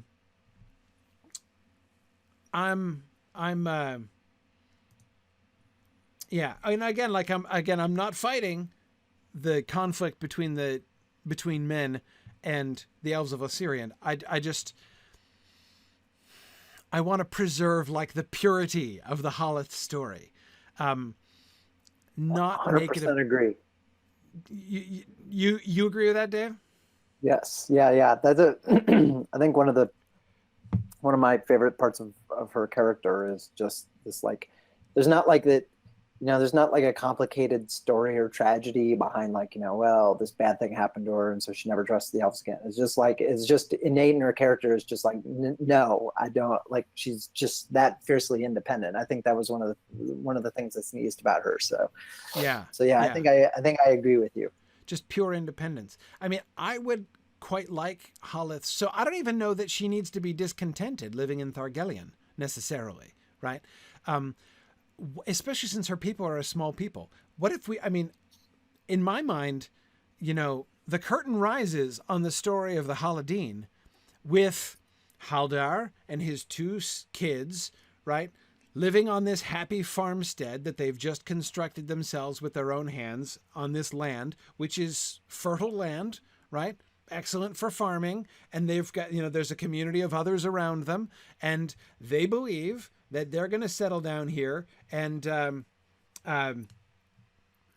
this is their land, right? And they're carving out their own existence here. And then they get attacked by orcs, right? And they find that there is danger there. And then what's more, they've got these elvish neighbors. They've got Caranthir, their elvish neighbor. Now, Brian asks a very sensible question. Does it then look like unreasonable and foolish pride on her part if we don't give her refusal more reason? Two things I'd say to that, Brian. One, I would quite like to flirt with the boundaries of unreasonable and foolish pride with Haleth, right? Haleth is stubborn in ways which are not always necessarily going to be well advised, right? I think that there will be lots of times when people could say to Haleth, you know, maybe your reaction to this, maybe you're being stubborn. Maybe you're being a little proud, and maybe you should humble yourself a bit. But you try telling Haleth that, right? I mean, she's, you know, so I'm willing to push the boundaries there. But here's the other thing. Here's my other response, Brian. This is not Finrod she's running away from. This is not even Maedhros she's running away from. Not running away from. Leaving, right? It's Caranthir, right? And I think that one of the elements, which is not explicit in the text, by the way, but one of the things that I think that we can add as we always are doing, are kind of coming in more close to the psychology of the characters than we usually get in the Silmarillion. One of the things that I think that we can add to this is that Haleth smells Caranthir coming a mile away, right? I mean, Caranthir is not going to be a good neighbor. I've made myself rich by putting up a toll booth on the Dwarf Road, right? Do we really think that he's going to be an excellent, benevolent, and friendly neighbor who's not going to make any demands, who's not ever going to be a jerk to the humans living on his boundaries? Oh, I would think he would consider himself so far above them that he would want to, you know, he would want to have them as his vassals, if not his serfs. Yeah, well, exactly. I mean, and I'm not saying that that's his, you know, he doesn't have to be, you know, we don't have to make him, you know, make his intentions towards them of, you know, the explicitly mustache twirling variety, right? But still, but exactly, Trish. I mean, she's gonna tell, like, you know what? No way. Like, I'm getting a bad odor off this guy. I don't want to be his neighbor. Right? I don't trust him.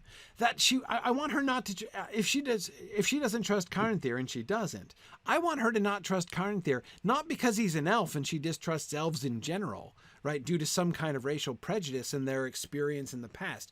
No, I want her to distrust him because A, she doesn't trust anybody just because she's that independent, and B, because he's Caranthir and she's actually correct. She uses good judgment there. You know, you could set her up pretty easily early on while, you know, she's still on the farm with her father and brother, with a conversation between her brother and her, where maybe he's teasing her about, oh, yeah, I know what's going to happen. You'll grow, you know, you'll end up with some man, you'll have babies. And she'll say something like, I will belong to no man, ever. Right. You know, I mean, and that's pretty much all you need to do. And that pretty much sets the tone. I mean, you get a sense of her right then. And then that's pretty much what she acts out from that point on. Right. Yeah. And I'm imagining, you know, you know, somebody delivering a line, you know, in the direction of, you know, Haleth, stop beating up your brother again. Stop sitting on your brother. Exactly.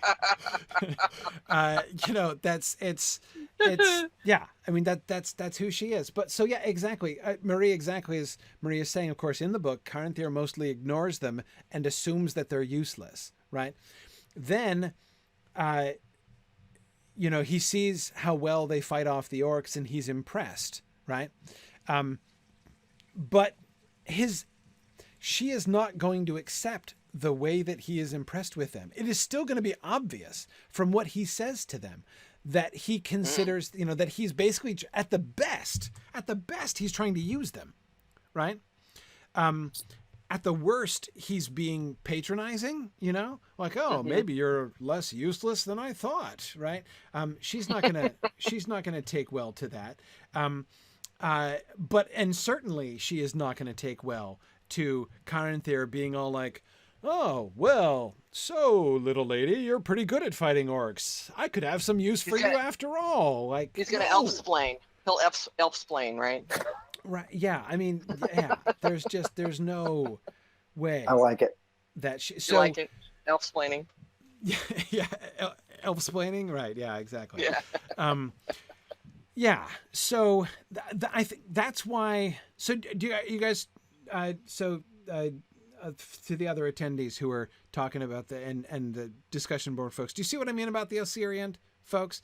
Now, you guys are very sensibly asking me if it's not the Haladim, then whom would be the ones who would have conflict with the elves of Assyrian? I'm thinking Hador's folks. Hadors. Amlak, Hador, those are the people that I think would have the conflict. Since we're making them the complicated, confused tribe anyway. Yes. This is just throwing more fuel on that fire. Exactly. They're going to be the ones who are, and so it's going to be yet another reason for them to be saying, what are we even doing here? Do we want to be here? Do we trust the elves? If we can work the unfriendship of the green elves of Assyria into that story, then, that's fine. Yeah, exactly, Maria. I want the interaction between Caranthir and Haleth to be based on those individuals' personalities. Exactly. Yeah, good. Okay. Anyway, but we'll talk about that at a later time. That's not for now. But so again, I'm not trying to bump that story entirely. I mean, goodness knows, I don't want to get rid of the unfriendship of the elves of Assyria, and even if only because we have to actually use the word unfriends in the dialogue at some point. Like that, the word unfriendship must occur. Like that's an absolute given. So even if only for that reason, that plot line has to exist. Let's see. Marie says, what do I think about the dream of a forest home for the Haladin?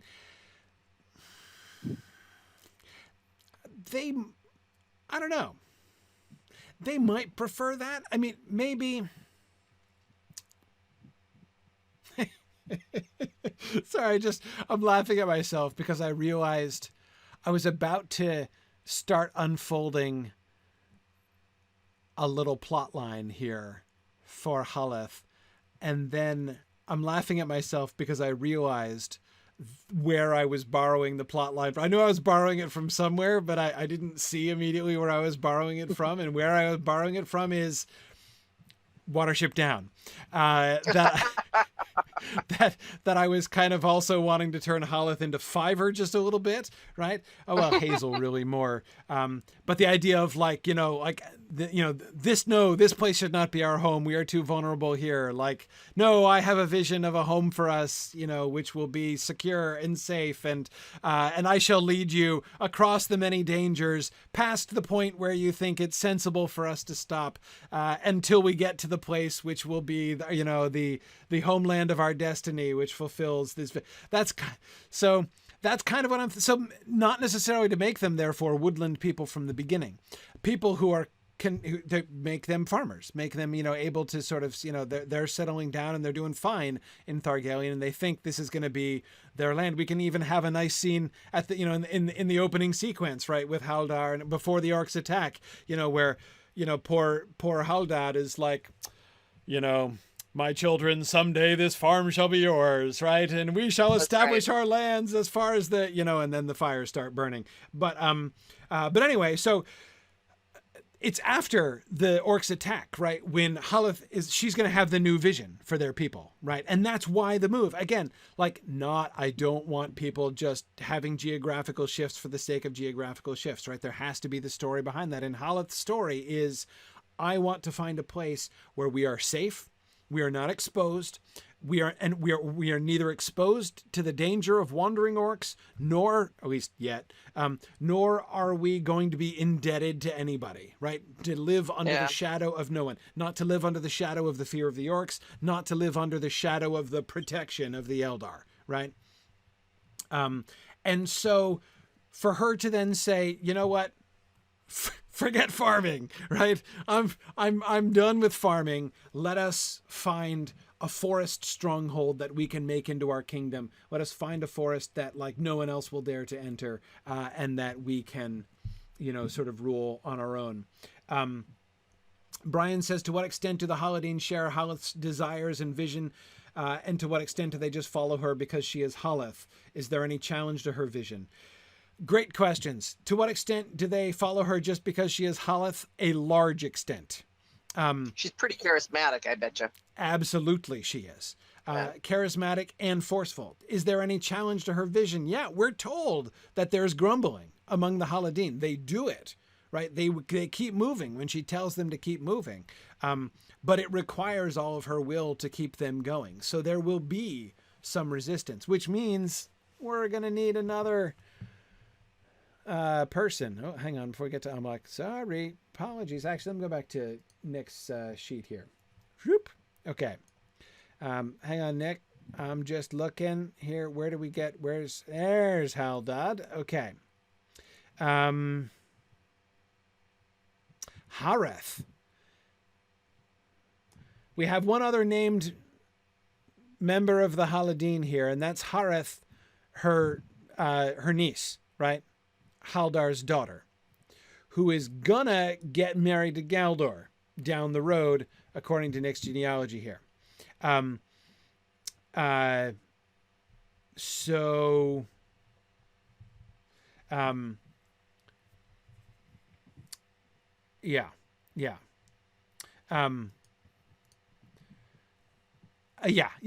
know Nick condensed it. Right. No, I get it. No, that's why I'm working with Nick's genealogy here, because that's good. Yeah. Anyway, sure. We know that she's not going to have any kids, right? She's not going to be moving the genealogy forward, in as much as we care about the genealogy, which we do kind of care about the genealogy. But that is to say, she's always going to have an heir who is not her own child, right? So there is therefore going to be a necessity to have a minor character who is going to be her heir, essentially, right? Whether it be her, her niece or nephew, or maybe even, Anyway, however we want to make it work genealogically to fit it in with the other stories. I would think that could be a person, Brian, from whom pushback could come against Haleth. But so that person she would have to convince, and the rest of the people she can bully. Not bully, but compel with the force of her will, right? With the strength of her personality. Bully. I like it.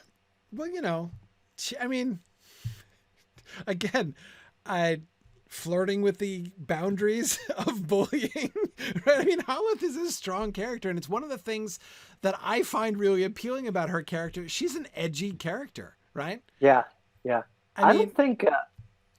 I think. I mean, at the level of detail that we get in the published Silmarillion, we don't really get to build a rapport with her or anything. Yeah. But I think in an on-screen adaptation, I don't think it's necessary that she be likable. Right. Mm-hmm. No, she can be. I mean, she should be ultimately admirable. But I agree. Yeah. She doesn't have to be somebody you'd want to have a beer with, No. And it would be totally okay for her just to be somebody that you're like, I would be kind of scared of her. Right? I think that's fine. Yeah. I think that's fine. Like, I would not want to cross this woman. Right. Yeah. I mean, I agree. She doesn't have to be in that way.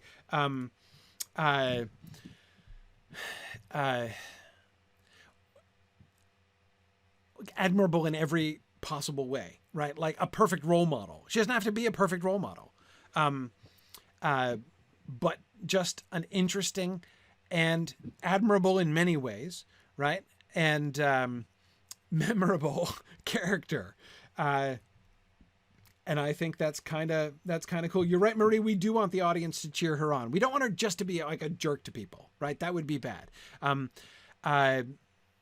Yeah, but anyway, no, I agree. I think you're like, I don't think people have to be like personable or cheerful or like, as you say, admirable in every way to be a protagonist that people will root on.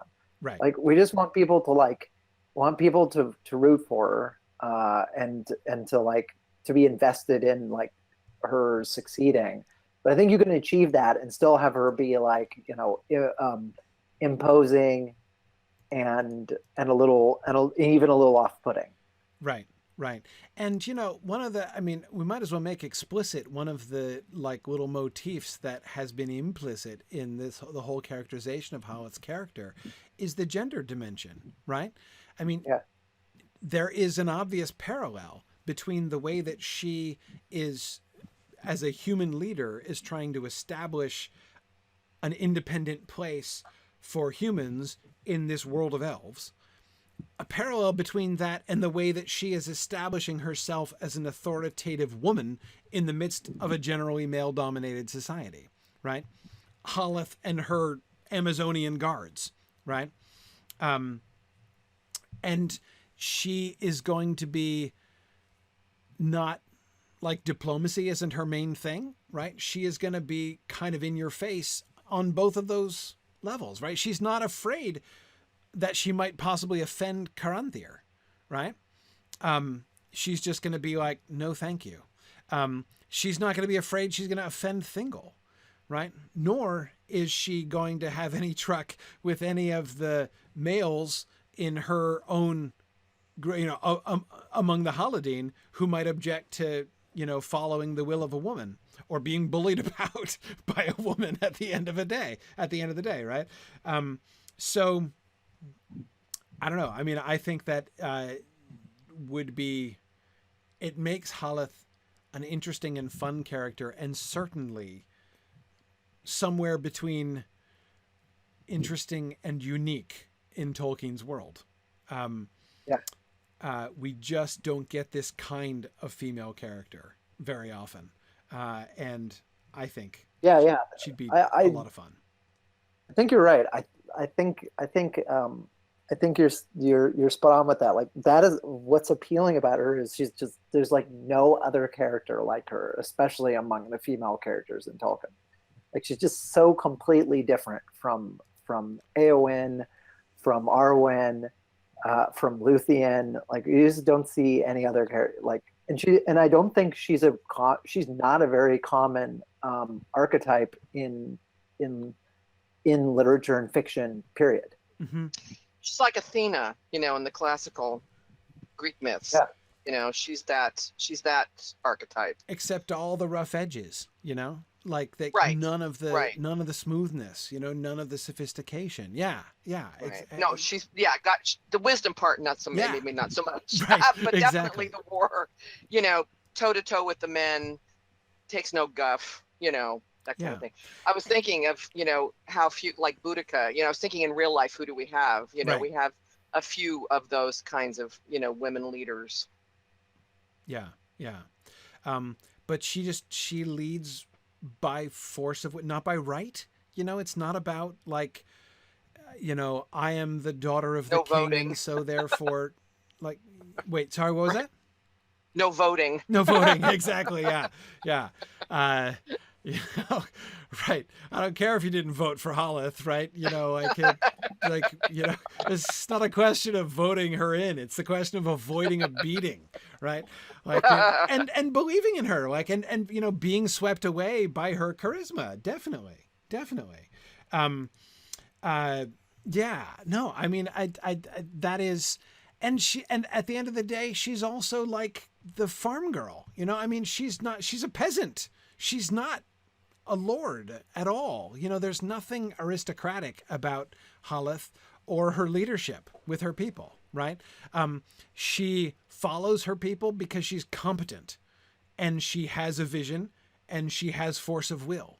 And her people recognize that, they accept that, they love her for that, and they're a little bit afraid of her, right?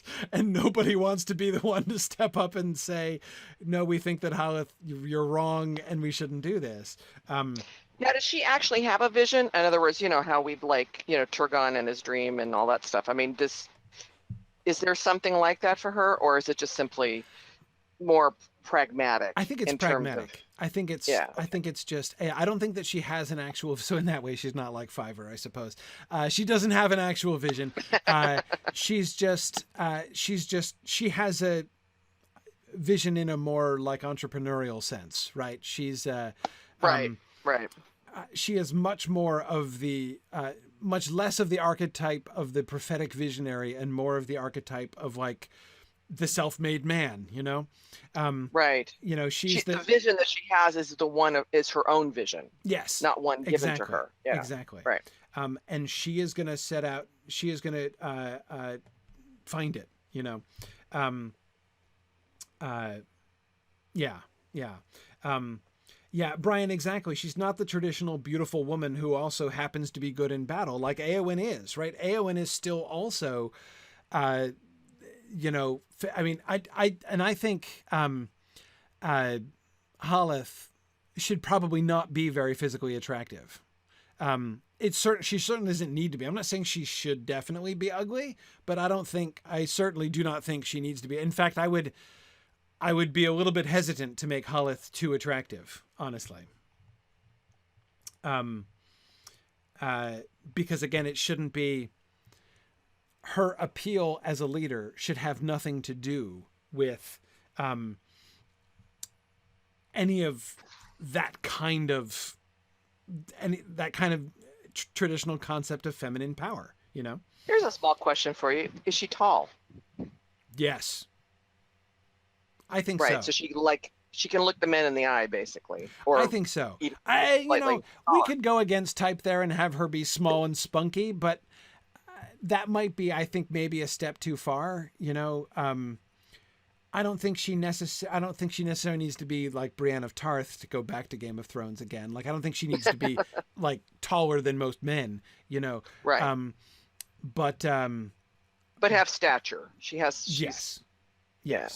Yeah, I agree. Exactly, Marie. Not Brienne, but not Arya either. Exactly. Somewhere. So I mean, certainly she is going to be the warrior woman first and foremost. Yeah. Now, as Stephen Point says, aren't the men of Brethil short? Yeah, they're also not descended from Holith, right? Yeah, so like Haldar could have gotten the short genes pretty easily. In fact, again, I think having Haldar, her brother, be a shrimp shorter, compared to her is fine. Like, yeah, and it's his line that continues, and everyone else is descended from, right? Yeah, absolutely. Yeah, Rhiannon says all the tall women join Howlett's Amazon band. Exactly, Rhiannon, and therefore don't reproduce, and therefore the Holodine in 1 or 2 generations are all pretty short, right? Yeah, absolutely. You just remove the tall genes from the pool through celibacy, essentially, right? Yep, love it. Okay, so.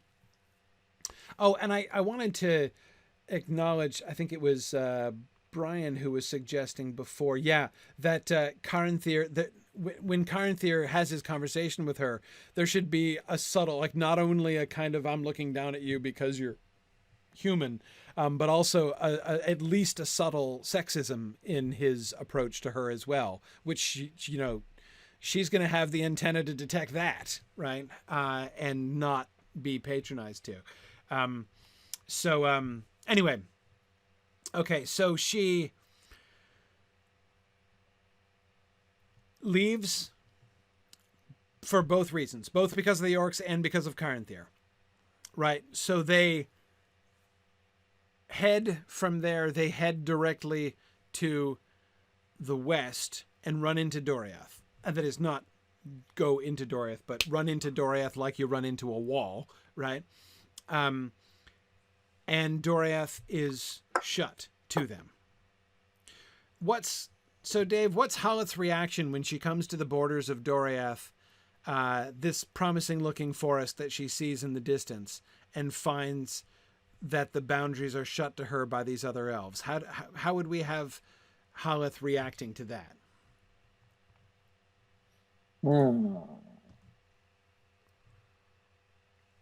Grim determination. She would certainly be determined. I think She'd would be pissed. She would be. Would she have any?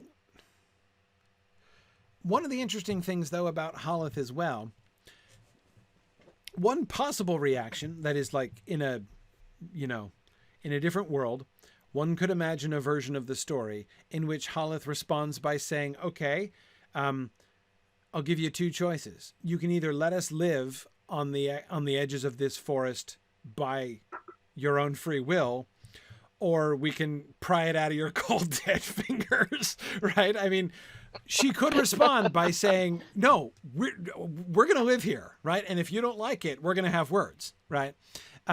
She doesn't do that. She goes away. So how do we contextualize that? How do we, it could just be that she doesn't think she can win that fight. And maybe she's talked out of attacking, but I think it's more interesting if we have her choose not to. I think this gives us a kind of a more complicated, it gives us an opportunity to kind of complicate both her personality and like her personal code, if you see what I mean. I also think I can't even really articulate why I feel this way, but I feel like once again that's in character for her. Mm-hmm. Like she's not seeking conflict. Right.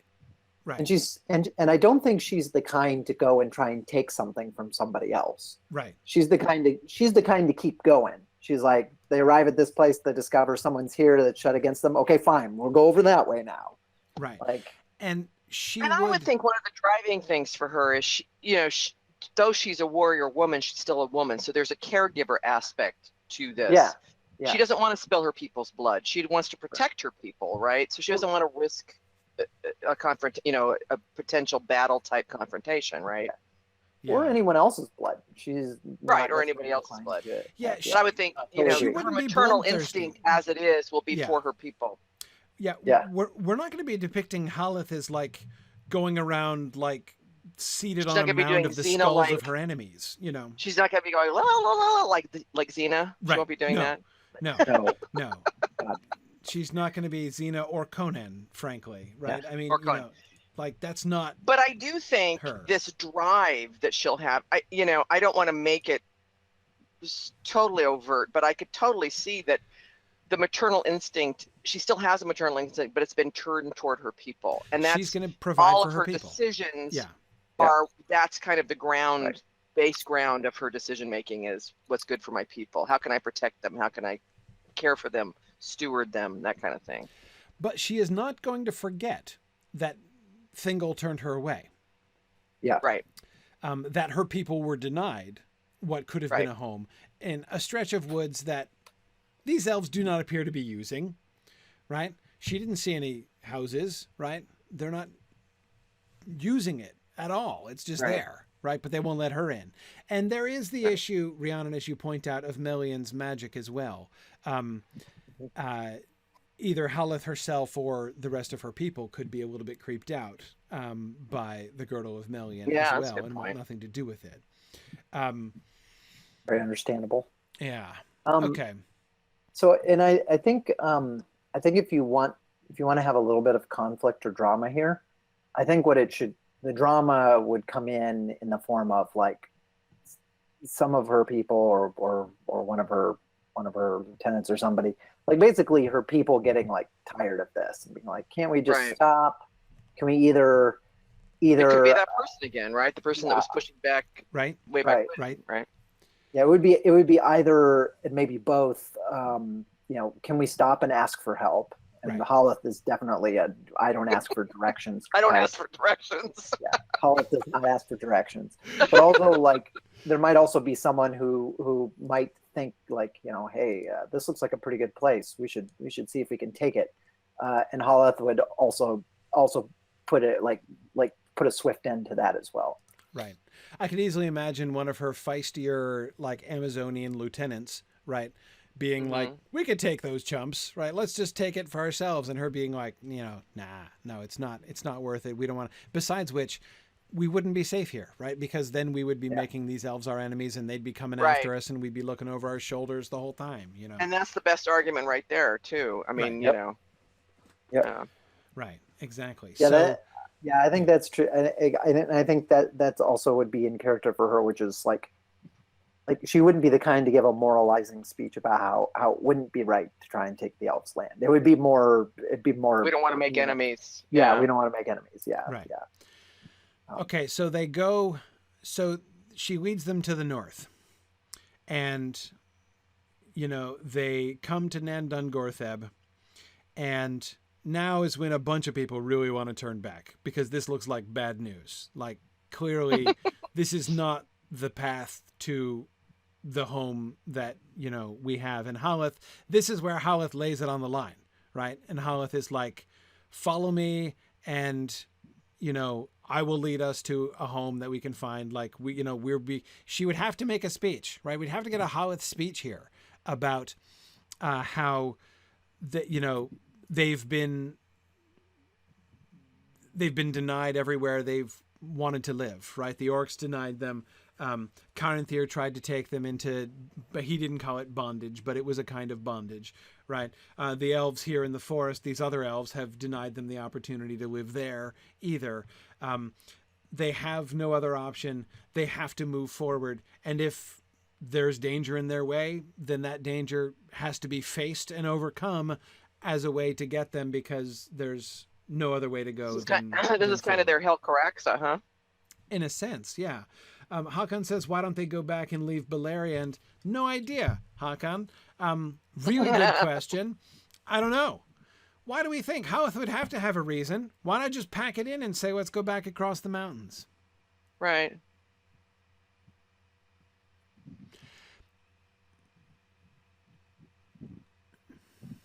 Just stubbornness again? Pure ornery. mindedness. Ornery. Yeah. Like, no, like we're, I set out to go this way. Stubbornness comes up. Yeah. This way I shall go. My God, I said we're going to do this and we're going to do it. Yeah.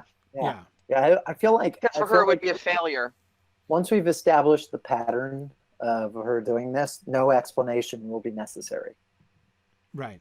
Like Haleth is I think this is a character who given a choice, like obviously is much going to prefer going in the spider forest and having to fight a bunch of spiders to claim some land than taking something given to her by Caranthir. Yes, absolutely.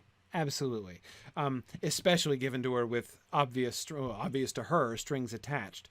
And it is also true, she will not remember the journey. We're going to introduce her as a teenager on Haldad's farm in Thargelion, right? So it's not like she remembers what was beyond. And so, to her, going back over the mountains is just going back, as you say, into something she doesn't know and into unknown dangers, so why go a long tramp only to find yourself in the same position that you're in now or worse, right? And she can even say something like, like there are no safe paths, right? Like, we're facing danger. We're surrounded by dangers. And this is the choice where, like, what they've been doing essentially to this point is running away almost, right? The orcs invade here, so let's leave, right? We've got an unfriendly, a dubious elvish neighbor. Let's leave. Oh, the elves won't let us come in. Let's leave, right? And this is the point where she puts her foot down and says, no, you know what? We're not going to keep leaving, right? We are going to push forward. We're going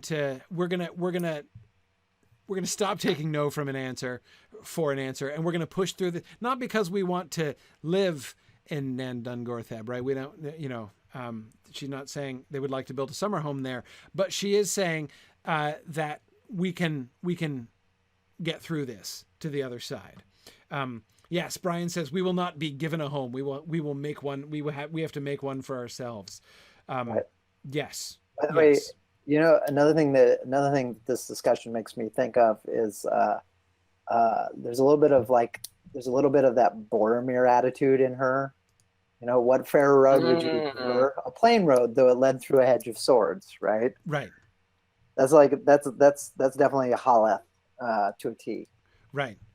Exactly. This is at least a plain road, right? And that she would have to have some reason to believe there's something on the other side of it. Maybe she would have to talk to somebody. Do we ever talk to Beleg or somebody? Or does somebody I absolutely Yeah. Beleg, Haleth Beleg scene for sure. Yeah, because Beleg is gonna I think I think he's gonna gotta warm up to Beleg or to Haleth eventually, right? So there can be a kind of tense discussion between Beleg probably and Haleth, and because I mean we should I think probably have a named elf turn her away from Doriath, right? I think I feel like we should seize every opportunity to to have like Beleg should almost be kind of like an avatar for the audience, and that he should get to interact with a lot of our like important named human characters. Yes. Yeah. Beleg would be valuable in that role. Plus, we have to make sure everybody remembers who he is. That's true. Because he's going to be important. Okay, so we have Beleg come, and so he can tell her, like, yeah, so there is, like, on the other side of this forest, there's some open land over there. Like, you guys could totally go live in this land, over, that's to the west of our forest. And so she's like, fine, that's what we'll do. And she's like, okay, I'm going to go march north. And Beleg is like, oh, I'm not sure I'd march north if I were you, right? And she'd be all like, don't you tell me, right? I don't care. So they go up. Now, Hakon is wondering if Beleg will turn up and assist them during the journey through Nandan Gortheb. I don't know that he would assist them necessarily, but I think he'd hear about it. I could imagine, for instance, some unnamed March Wardens up there witnessing some of the spider fighting going on in Nandan Gortheb, and reporting it back, and Beleg being like, are you serious right now? Like they're actually making it through Nandan Gortheb? And then I don't want to spoil it, but I have an excellent idea about where to take this Haleth Beleg story arc. We're not there yet, but I'll reveal it here toward the end. You can probably guess. I think so.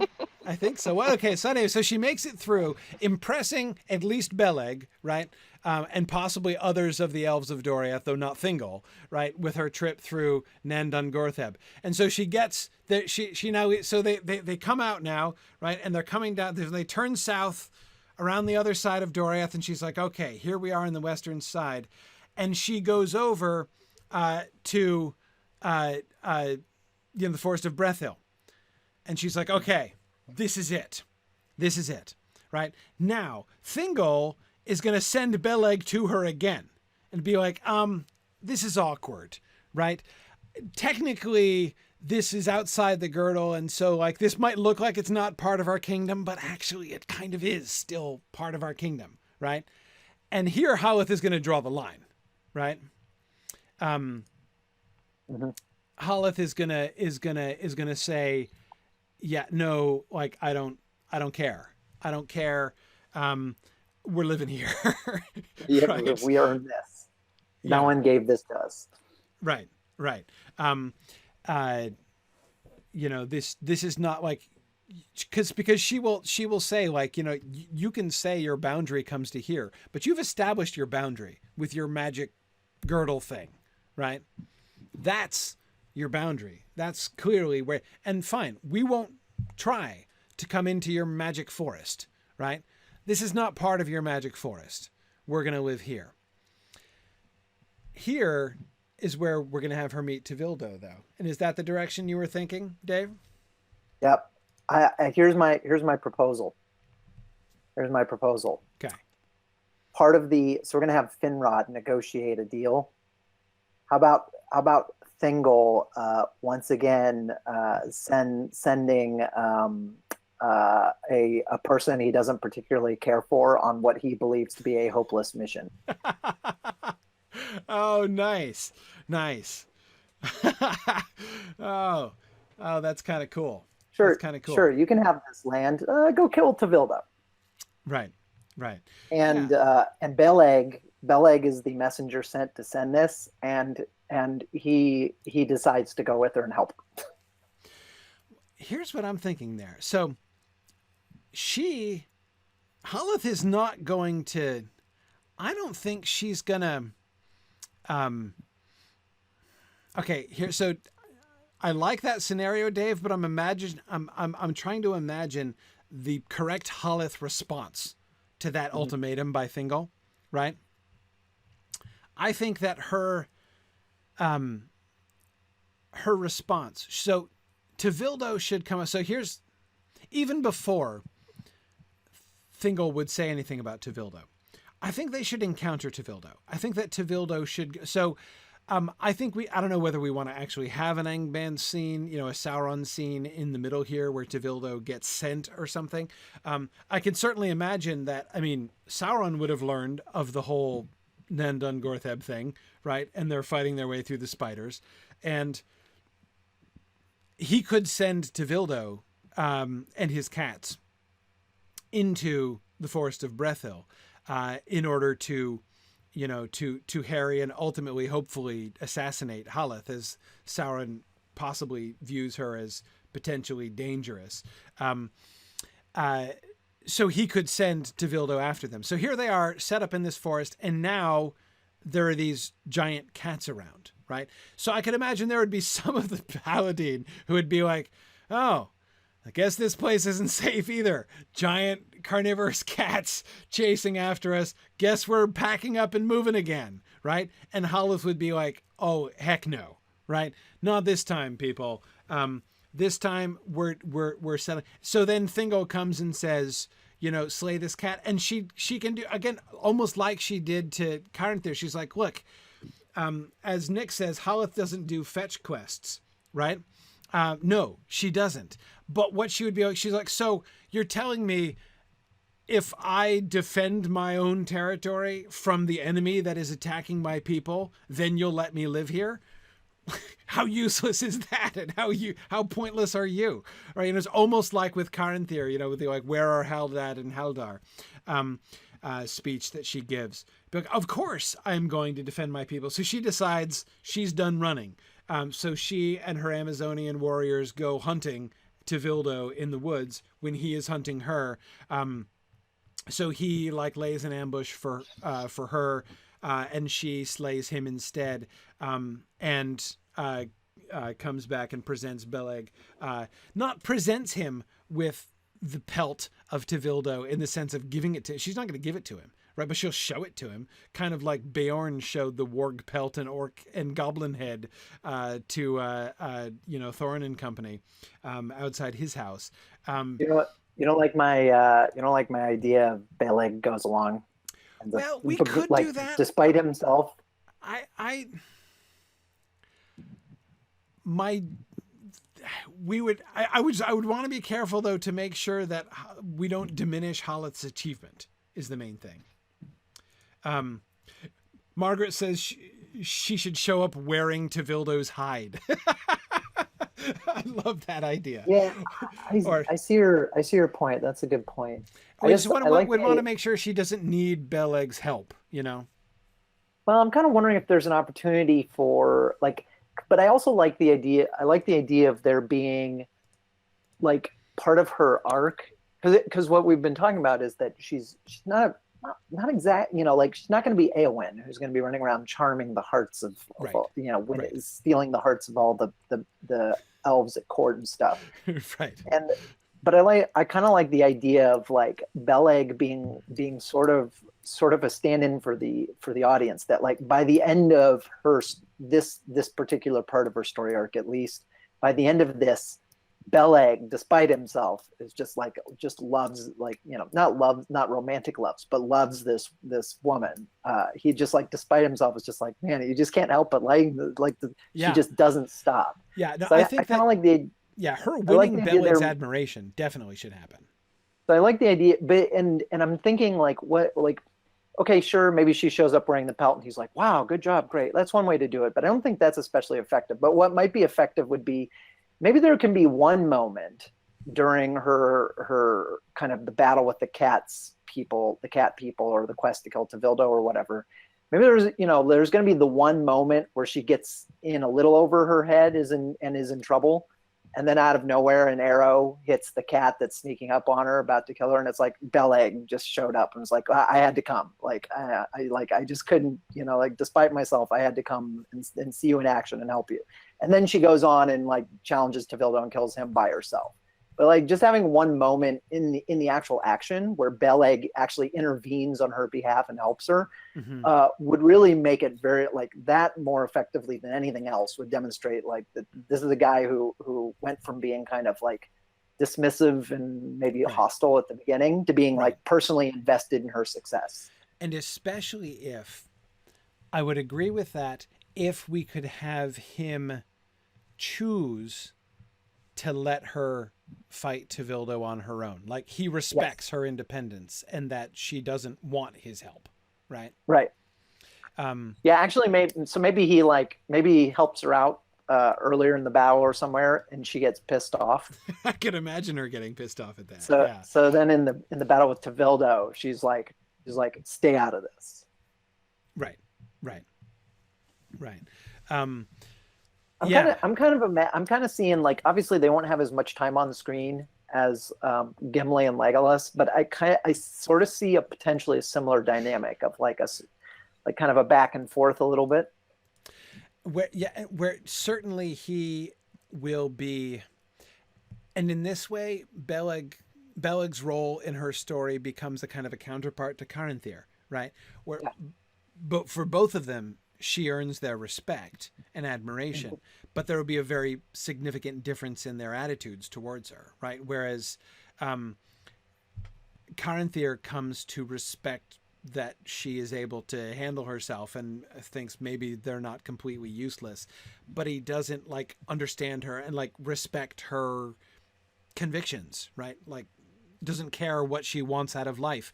They're like offering essentially to take them on as vassals, which is essentially what Caranthir is doing, shows a total ignorance of what they actually want, right? And what they're actually like. Whereas Beleg would get it, and then Beleg, of course, would be intervening with Thingol to say, you know what, like this is fine. And I think that's why we don't even necessarily need to have Thingol make a demand of her. I agree. Beleg could just come back and be like, hey, she just killed Tevildo over there. Like, I think our western flank is fine with Haleth and her people living over there. This is definitely a net gain for the kingdom of Doriath, right? But also just that he would have great admiration for her. I agree. And I kind of like the idea of setting up an ongoing thing with Thingol and Beleg, where Thingol is like, what is it with you and these humans? Right, with you and these humans. Yeah, exactly. Now, Stephen, I don't necessarily think that Beleg need to steal Finrod's job necessarily, but and again, Finrod is like my elvish protagonist for this season, right? So I definitely don't want to minimize Finrod's role. But I think that Beleg's role can be complementary, right? Finrod wouldn't have seen it, right? It wouldn't have been happening.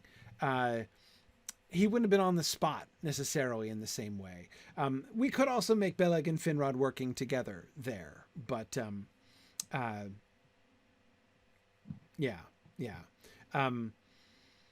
it would be a very different relationship, Nick. I mean, Finrod's intervening with Thingol would also be on a kind of a different level in a sense, as far as Thingol is concerned. Finrod's would be a different relationship with Thingol than Beleg's would be. The sort of getting the testimony from a peer monarch, right, versus the sort of more personal testimony of his trusted retainer who's seen it in person, right? And because Beleg would know her personally better. Finrod would be primarily, and we'll get to this when we work on Finrod's character arc a little bit more, but Finrod's intervention with Thingol will be part of his overall kind of relationship to humans in general, but to this question of change, right? Whereas with Beleg, it would be a personal testimonial, right? And, you know, P.S. She is awesome, right? And her people are really cool. And you kind of want her as a neighbor.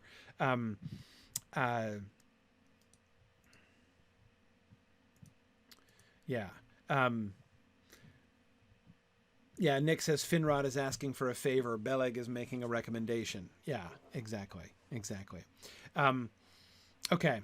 Yeah, I think so. Now, how do we have this? We need to. The last question. We're super late, so we need to stop here soon. But my last question here about Haleth, and we'll start with Amlach next time. My last question with Haleth is, how do we what is the long-term payoff? I mean, apart from just the awesomeness of her character and the coolness of this story, what's the sort of larger role in the course of the season as a whole of Haleth's story? Because the story that we were just describing, a fair bit of screen time involved there, right? We would need to, I don't, this is not the way I prefer to think about it, but we need to justify that, right? It needs to not just be a slightly cool aside, which is an interruption from the larger themes and story developments of the, of the rest of the season as a whole.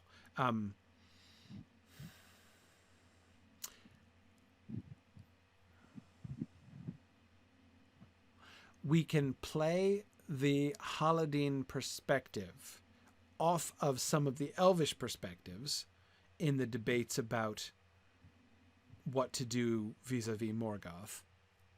We can certainly play her off of... Okay, here's one interesting thing. When we think about the Haleth's story in relationship to the theme of change, right? In a sense, she doesn't join herself to Finrod, but in a sense, she is purely from a human perspective. She is the one who is most like Finrod in the sense she doesn't want to move forward. She doesn't want to change, right? She wants her thing, and she wants to, so she had, her father, Haldad, was setting up their little settlement, right? Their little independent, don't bother us, we will be self-sufficient settlement, right? And what is she trying to do? She spends the rest of her life essentially trying to fulfill that vision, right? And she's got to go a lot of places and do a lot of things in order to make it happen. But at the end of the day, she's kind of running really fast in order to stand still, right? At the end, to say, now, we've gotten to the Forest of Brethil, and now we can establish that independent settlement, which no one else will bother, and which won't bother anybody else, and will be self-sufficient, that, I've always held as the ideal, and we're going to sit here, and we're not going to be bothered, and we're not going to let anyone bother us. So she's kind of the most resistant to change of any of the human cultures that we're talking about among the three houses.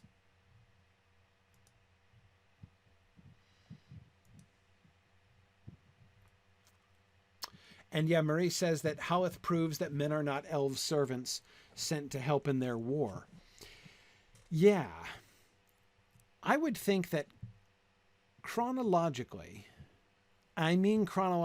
within the scope of our season, the very first thing we would want to do is establish Beor, right? So the first thing that happens, episode 1 is Thingol and Beor, right? Not Thingol. Finrod, sorry. Just thinking about Thingol too much. Finrod and Beor is in episode 1, right?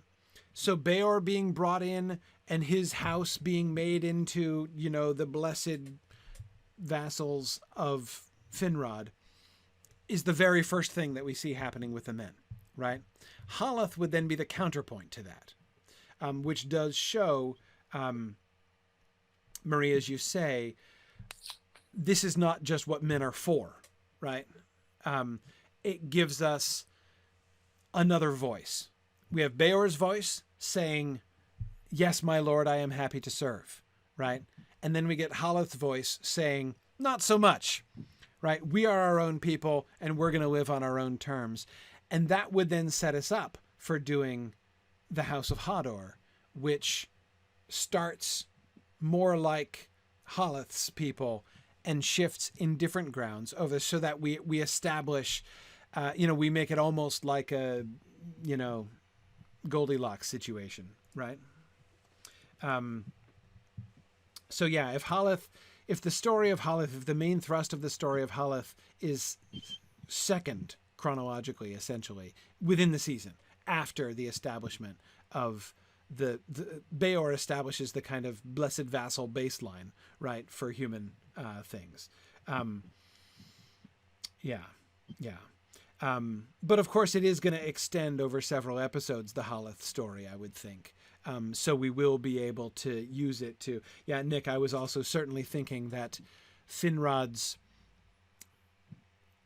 relationship, like his interaction with Haleth's story there near the end, and his discussion with Thingol and stuff, would be at an important place in his own development here. So it would be certainly at a more advanced part of Finrod's own character development there. Yeah.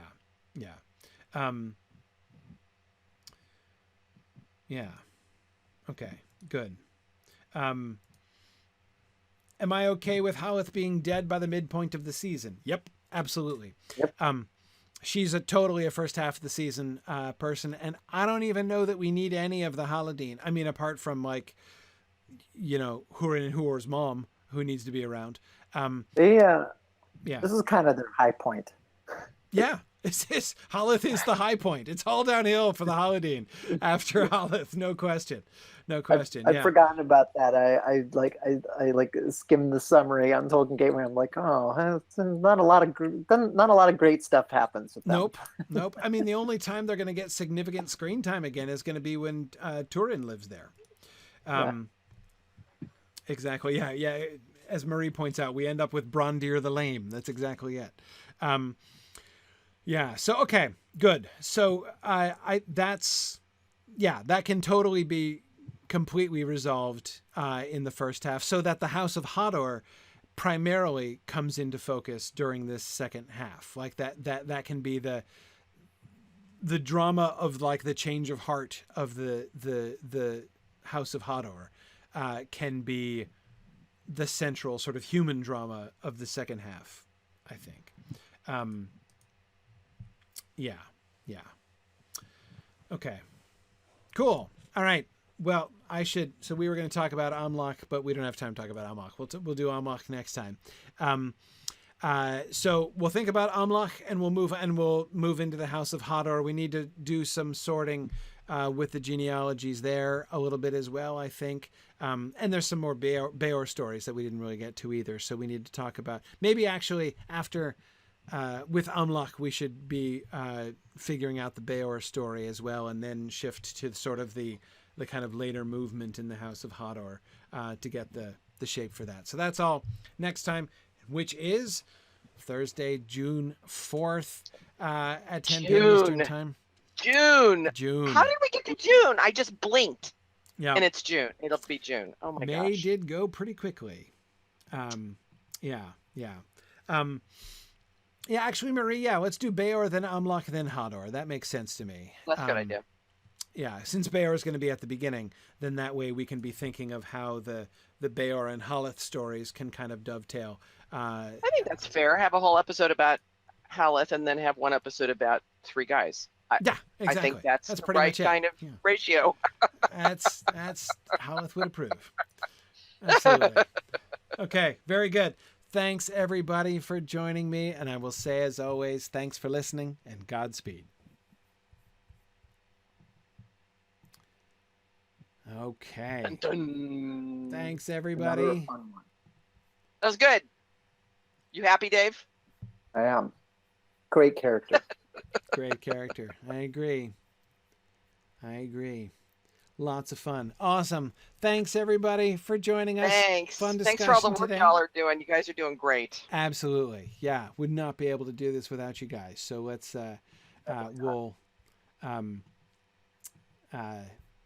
we'll continue sorting Keep things it going. out.